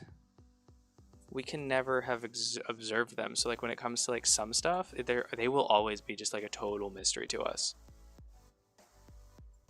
Here we're just going to cover up a little bit of his belly where no one will see this, but in case like anyone ever sees it at a weird angle, I'm just covering this in this super dark texture paste because this is just some areas that the that my prime didn't get to, that we didn't paint.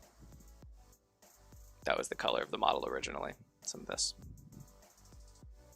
Ralph is the dinosaur. I named him. His name is Ralph.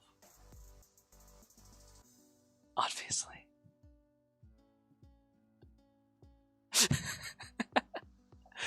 Don't worry. I named him about 10 seconds ago, and I will never remember that his name is Ralph.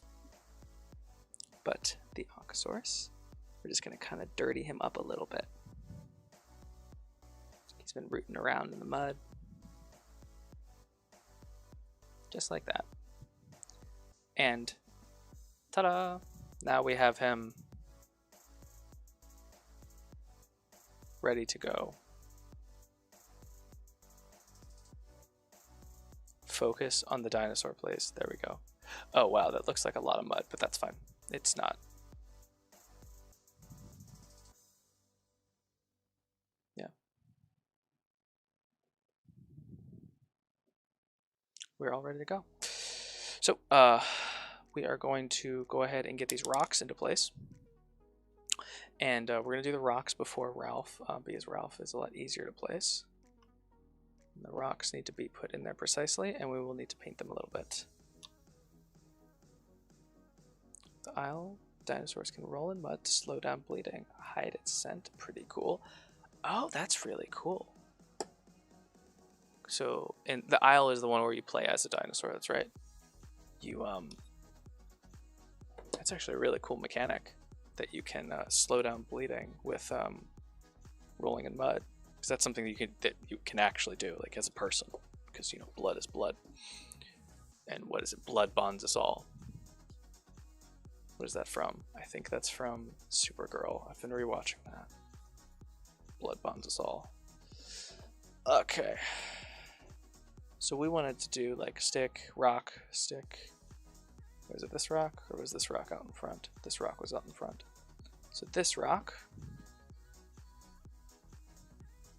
I like using these texture pastes to attach these. It usually works pretty well because I can just do. So if that's a foot, this will go right here. We'll just put that in there like that. And then we just kind of gently, almost as though you're laying tile, just kind of keep squishing it around until it's most of the way in there. And then we're just going to add a little bit more of this texture paste. And then we're just going to go ahead, kind of blend it in like so. And all we're doing here is we're just going to hide that little seam. Right there. Especially since we aren't going to be putting down like a ground flock that has a good thickness to it, so people will be able to see that small gap there. So we're just going to go ahead and cover this up just like that, just like it's a little rock. Hey Mike, how you doing, buddy? We are painting up a base. So normally I don't do my bases on stream, as you know, but I'm planning to do the other model that I prepped for tonight as part of a special stream to celebrate 100 YouTube subs, and I was lazy and didn't use my 3D printer earlier this week. Mike Wiley, is that, are you Mavericks Mike Wiley? I'm checking my contacts right now.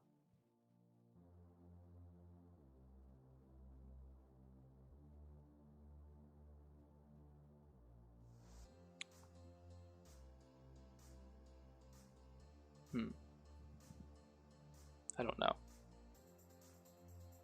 I need to find a specific model. It's the last model that I'm going to buy a physical copy of from a local gaming store, which, by the way, for this project, I have bought every single model that I have bought has been at one of 3 different local gaming stores. I think that was kind of important for, like, kind of went in line with what I like to do for good enough painting, as well as what, you know, this project is kind of geared towards. Since we are donating everything by the end of it, all of that, I wanted to make sure.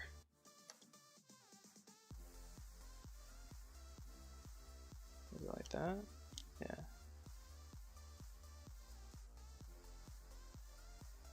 Yeah. Okay, cool.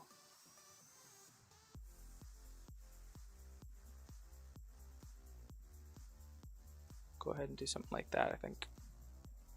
And I know it looks like I'm just making a box on these 4 things, but also remember we're going to have Ralph is going to chill like so. So it's not going to look quite as boxy. So yeah, there we go. Kind of like that. I like that. So we'll just go ahead and we'll pick this up. Dry that off a little bit. Yeah, I'm looking to find a Arcanolith model locally. I have some time tomorrow. I might be able to pick it up from a store. If not, I think actually I know for a fact Yada has one. I might go do that. But that is actually, I believe, the last A model that I'm going to be buying. All the rest are printed or already in the mail. Because I wanted to get that special one. Alright, so we go ahead and press that down. Now that we've started adding some layers of paint to the to these plaster rocks, we don't have to be quite as gentle with them. Alrighty, there's that. Get out of your stick.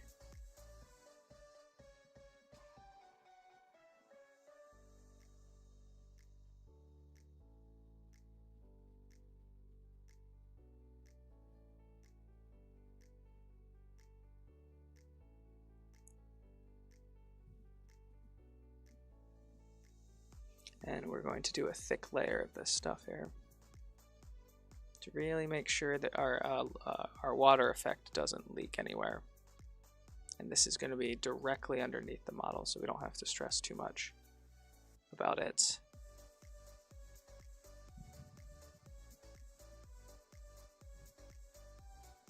Looking too obvious what we're doing. All right, and this. I'm gonna go ahead, just.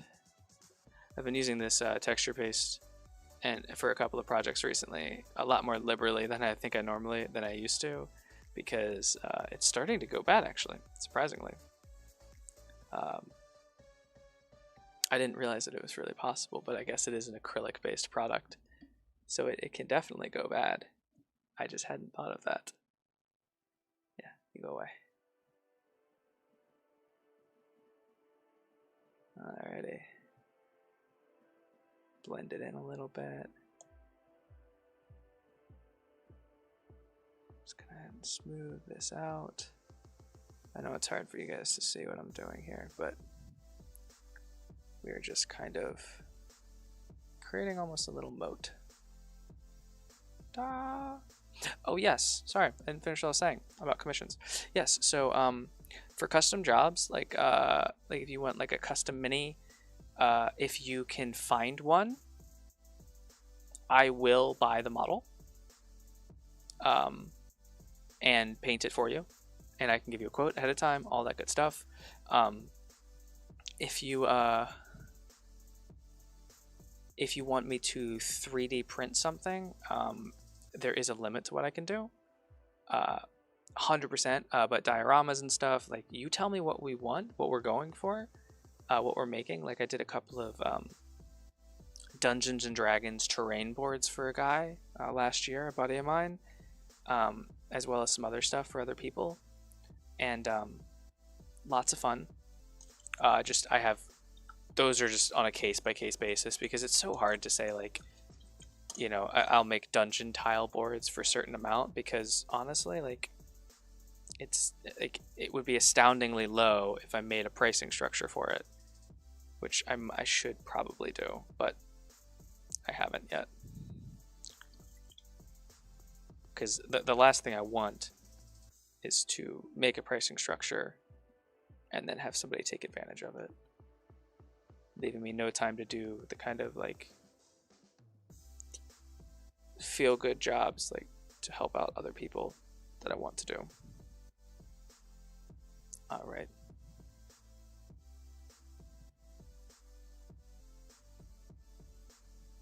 All right, cool. There's that. And then we'll just stick this stick right like that.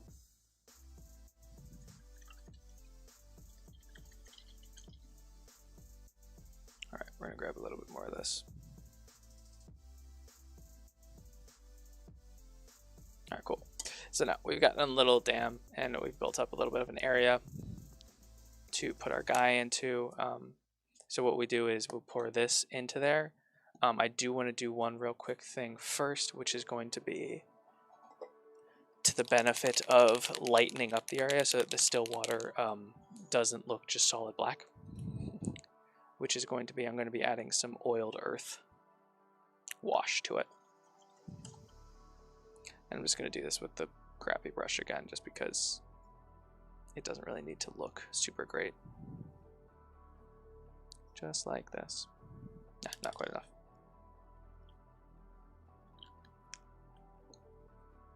And this is to give the water effects something to, because it is translucent, we want to make sure that it has something to be translucent too, so like a lighter tone on the bottom.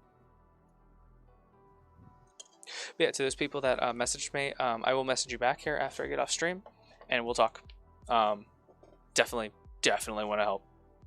And yeah, I mean, like, you guys are watching me live on Twitch and keeping me company for this 4-hour segment. Like, we will make something work. I think I put that on the bottom of all my quotes. It's like, if this price is too much, just like, call me. This is for fun, and it's not fun when I'm not doing anything. All right, cool. So that section is done. We're going to add some foliage to the other sections. And to do that, we're going to need a 1-to-1 mix of PVA glue, just Elmer's glue, school glue, to water. And we are just going to go ahead and apply that.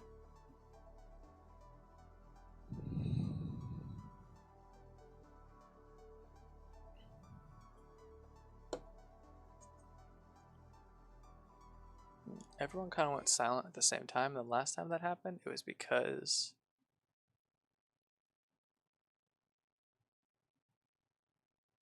everything went bad with my live stream.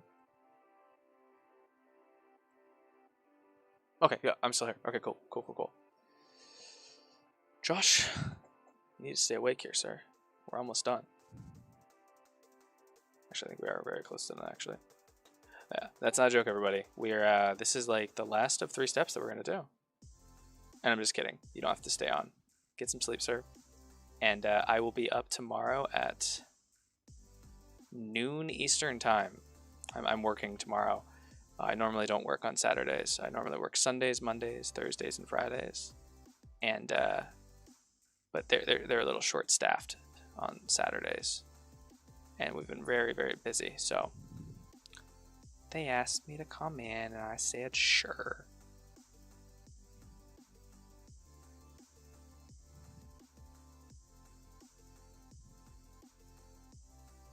All right, it's PVA glue on there.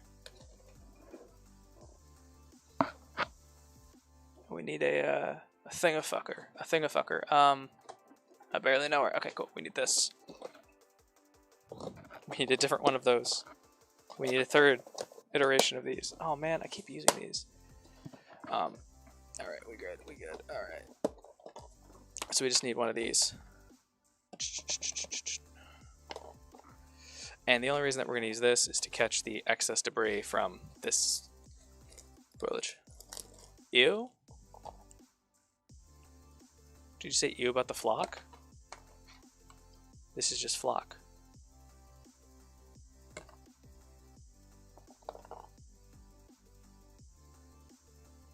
Oh, the working Saturday. Yeah, but it's overtime, so like I'm not going to complain too much. All right, normally I do this very carefully, but YOLO.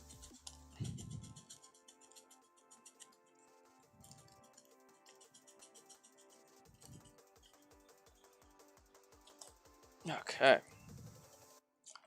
All right, and now we've added some debris, or like just some like wood. So I'm going to press that down a little bit.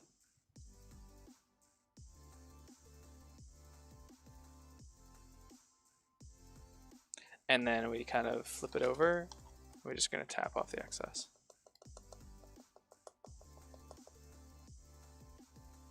Actually, It's funny that somebody mentioned the train set stuff. About I'd say 50% of everything that I learned about making like diorama stuff and terrain and basing is stuff that I found while poking around model train stuff, because in like the wargaming community, a lot of the stuff that we're like revolutionizing and like the products that we make, other people in the model train community have been doing for like 30 plus years, and they only recently started just branding this, targeting this kind of stuff at wargamers. Model trains, I would never have an interest in the train part, but the scenery and the landscape part, oh yeah, I absolutely adore it. It's where I learn whenever I'm like, hey, I want to create like a good riverbank. I always look up like model train stuff. All right, we're gonna lock that away. Albert of Sartre. Sartre? Albert of Sartre? Good evening, sir.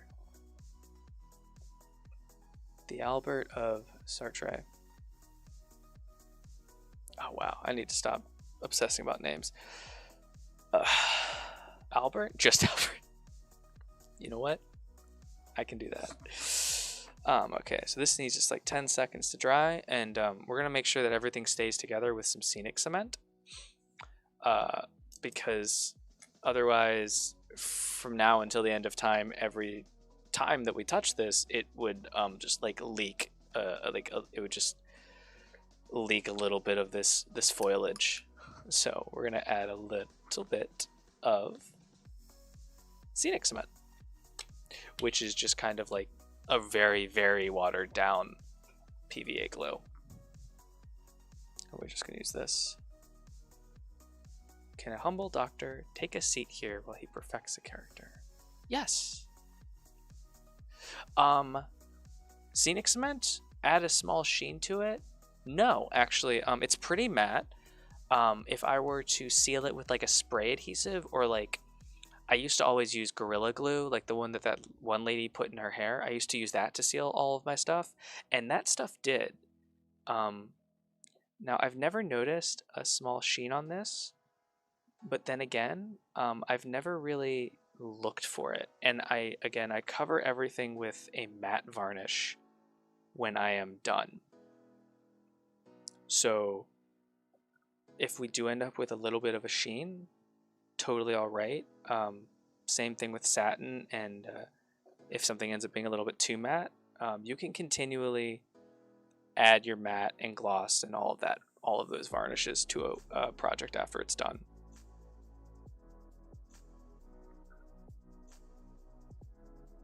Now, this is definitely a little bit overkill on the glue, but I'm okay with that.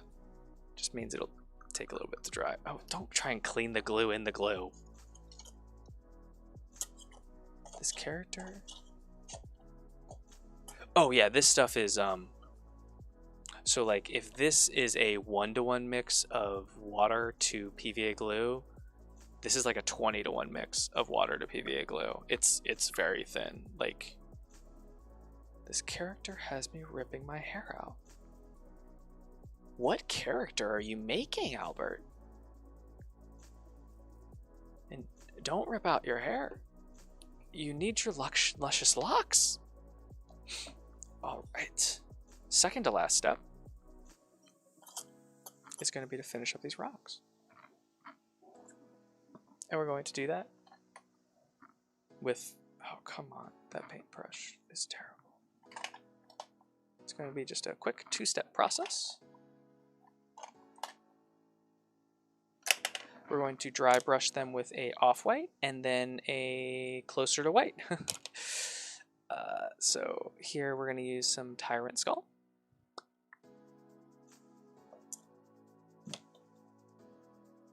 Albert, are you talking about a D&D character that you're creating? Or are you writing something? I'm very interested if you're writing something. Well, frankly, I'm pretty interested either way. Ahem. Vincent Badger, Royal Doctor, possessed by the very cane he uses.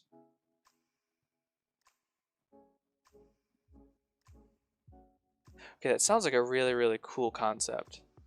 Especially if it's like for a D&D character or something. I like that a lot. Okay. Oh, yeah, sorry. So the dry brush. So what we're doing is just like we did on the dino, we're going to take some of this tyrant skull, which is kind of like an off-white. We're going to mush it into our dry brush, and then we're just going to kind of bring up the rocks a little bit. So you can see here we are before on that rock. And then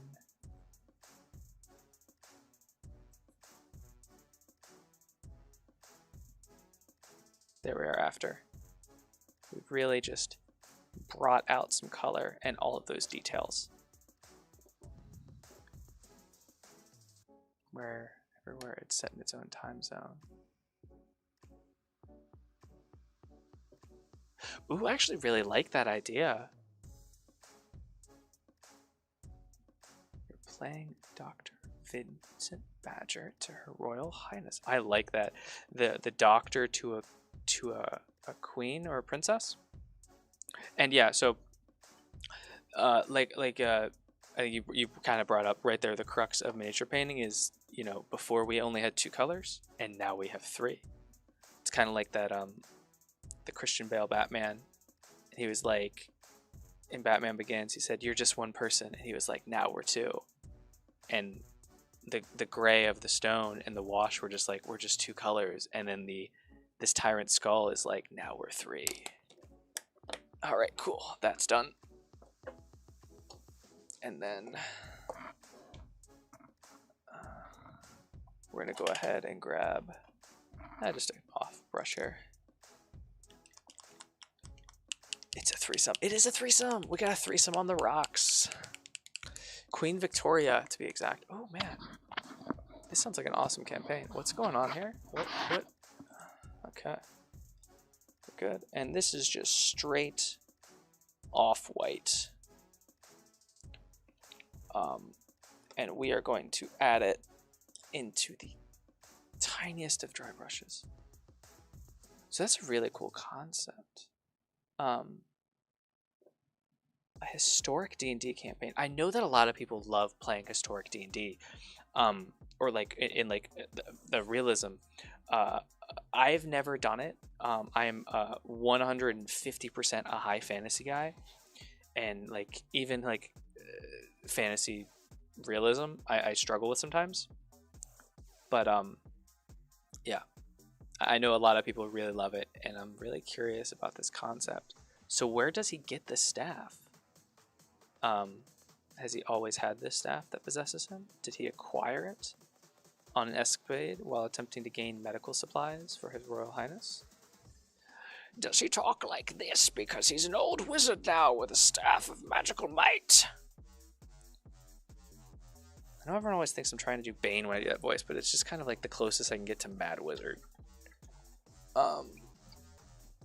If you know the Whitechapel murder is, you'll understand my process. No, my wife always tries to talk to me about famous murders and stuff, and I've never retained any of it. Oh, Jack the Ripper. Yeah. Okay, well then yeah, 100%. I watched if you guys have watched the Ripper series on Netflix, that's a hell of a fun of a series. It doesn't cover Jack the Ripper like at all, but they do briefly at the beginning to get you interested, and then it's all about the constables and the drama. So much drama in that series. Oh my god, that was a good show. Okay, cool. We're going to glue our monster onto his final resting place, and we're gonna call this project done. How exciting is that, guys? We will have finished an entire model, like start to finish. With the exception of, I'm definitely gonna add some plants. Thinking about, I want everything to settle first though. So this guy is going to end up right here, just like this and like this. And so what I'm going to do is not something I would normally recommend. I'm going to attempt just to glue him in place and use a little bit more of this acrylic mud to keep him there.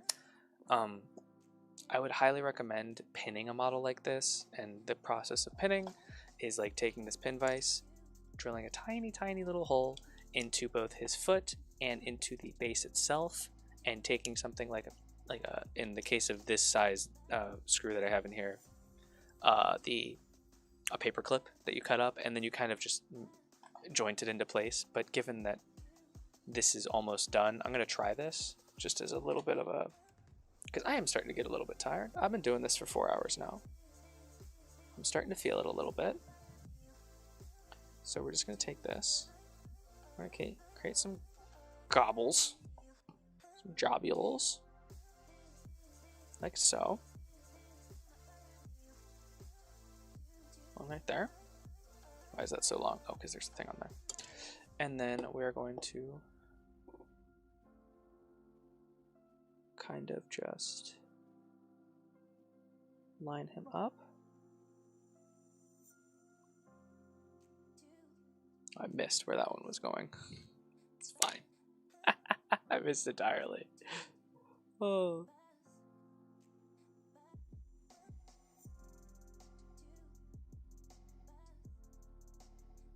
Boom. Just like so. Press him into place. Oh, wait, no, I didn't. I missed over here is what happened. Okay. After all of that careful planning.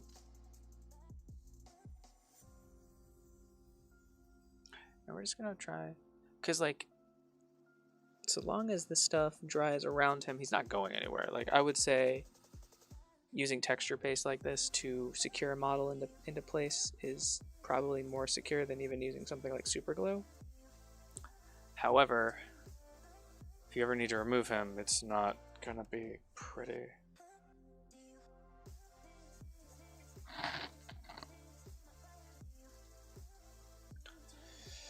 Okay, so the cane was once used for this.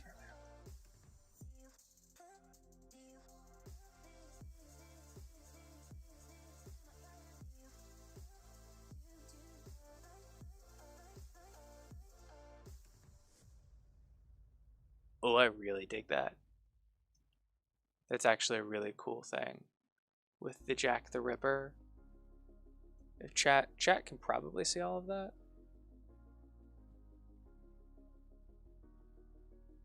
Actually, people watching my stream right now, when somebody sends a chat message, does the right here, does that get dark so that people can actually read it, or do I need to change the opacity of that?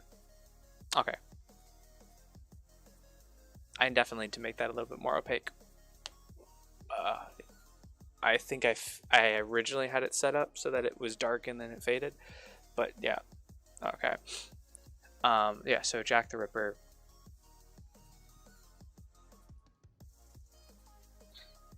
I really like that idea, actually. The finding of the cane, and then being possessed by the spirit of Jack the Ripper is pretty sick. Yes, so in Twitch you definitely see the channel, the panel, but I know that a lot of people watch mine post stream on YouTube, and anyone that's on YouTube can't see the Twitch chat. And right now it's pulling from both. So that chat on the side of my screen here, that is both the YouTube and the Twitch chat, because I'm live on both right now. I want to make sure that we don't ever confuse somebody. Vincent the Ripper Badger. Okay, I really like that idea for a character. I'm actually really digging that. That's pretty sick. Alright,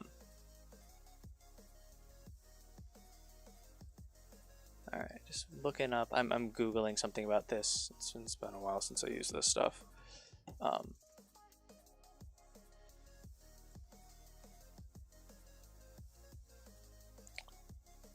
had a little chart for depth.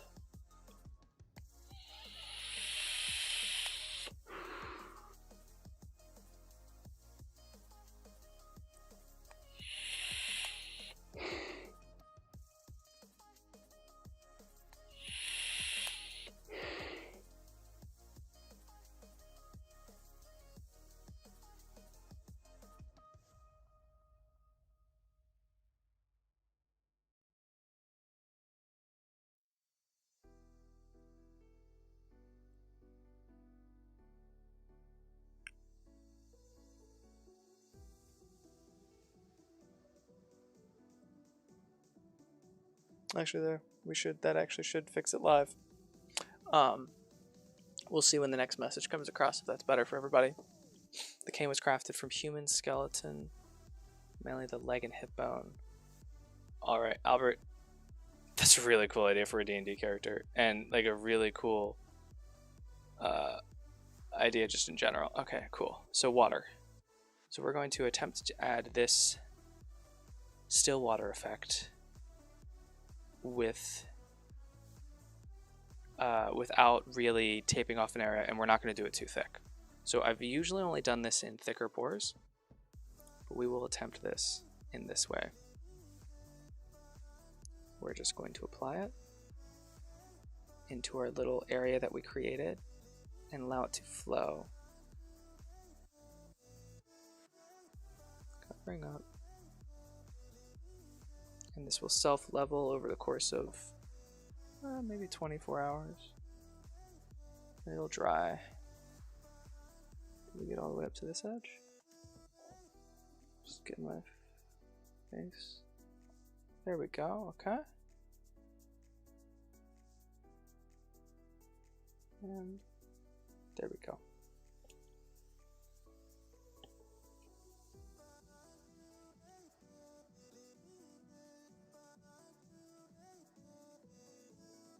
Okay. Now this will ruin the water effect if I tilt it too much, but actually I think I might be able to adjust this camera to give you guys a good final look at what we got.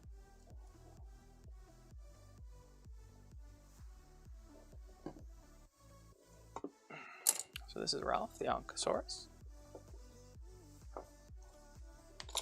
I have noticed that the more I have people like in here chatting and stuff, the kind of usually the farther I push each model, which makes sense when you think about it. But I need to remember that when I'm planning out these bases and stuff. Oh jeez, it's like super upside down. There we go. All right, yeah, definitely need some foliage in there.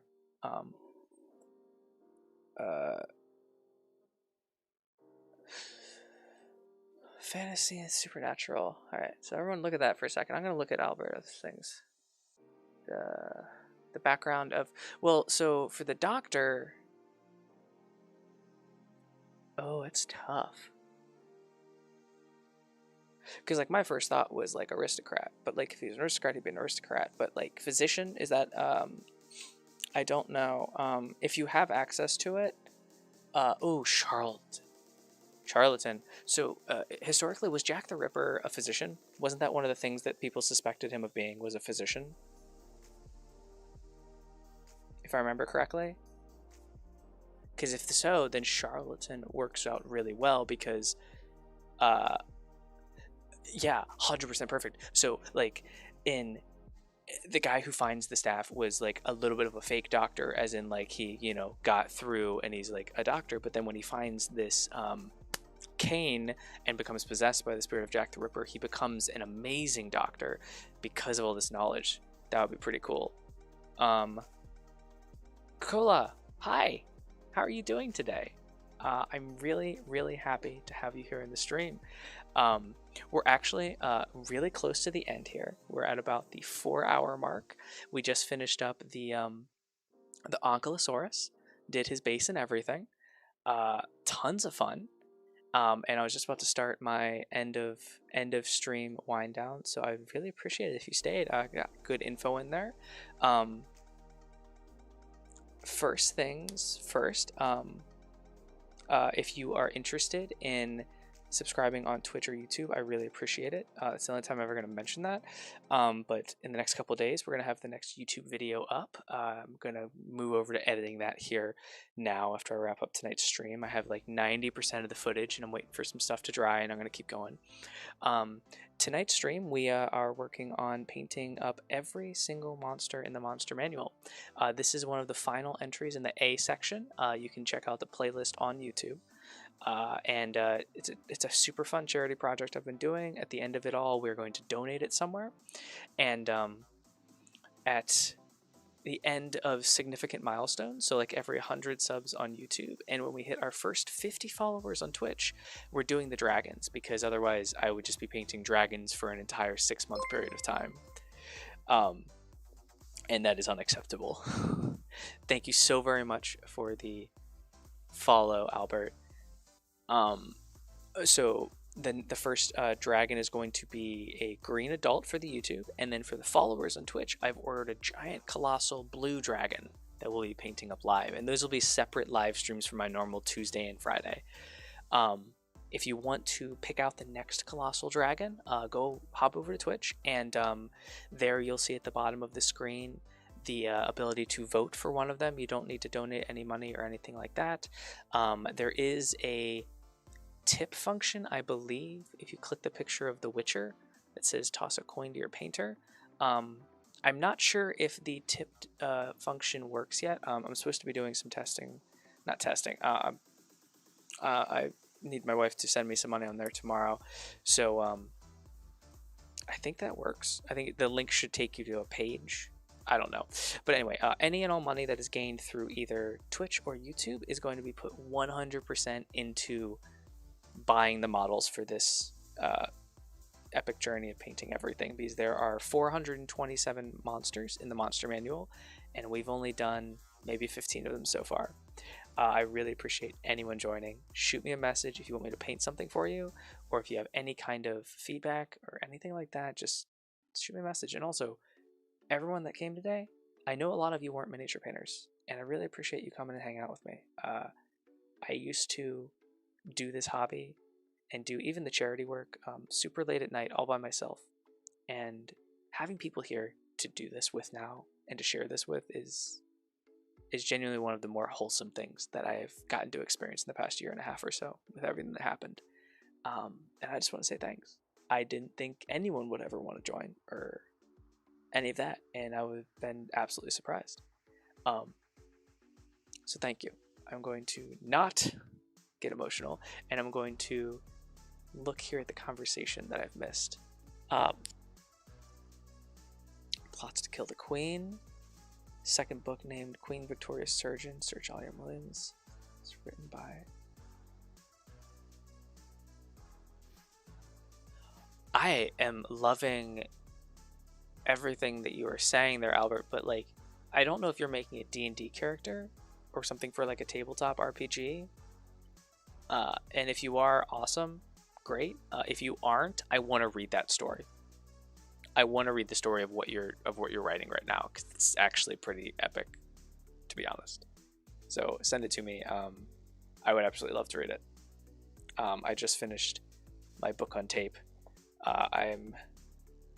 Warlock 3 levels, Hexblade, Rogue 2 levels. Okay, so it is a D&D character. Super awesome backstory, 100%, and super awesome like sub motivation that you have there for your character. As a DM, I can say 100% I appreciate, your DM will appreciate the fact that you have like flushed it out, as long as it isn't like a restrictive thing. That's really, really cool. Okay.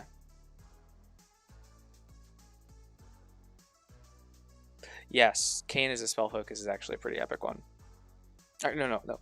I have some other things I gotta get to. I have to work a little bit more on this Lord of the Rings commission and finish up a little bit of filming and editing. I have to send a picture of my finalized trash build to the owner of Mavericks tomorrow/today, and I still have some painting to do, let alone filming. So I gotta go jump over to that, and that's I just can't really stream while I do that one because I'm recording everything and I can't do it. Thank you all very much, and you all have a great rest of your day. And Albert, yes, if I know you from like Discord or something, please shoot me a message. I'm still trying to get used to attaching everyone from like Discord and other social media to their usernames and like Twitch and YouTube. So if I know you, please, I'm starting to keep track of them here on a separate sticky note, like Lance's No Faith. And I just want to make sure they don't ever forget anyone that I know individually that joins me on these streams, because you guys are the reason that I'm still doing this. Thank you all very much, and have a great rest of your night.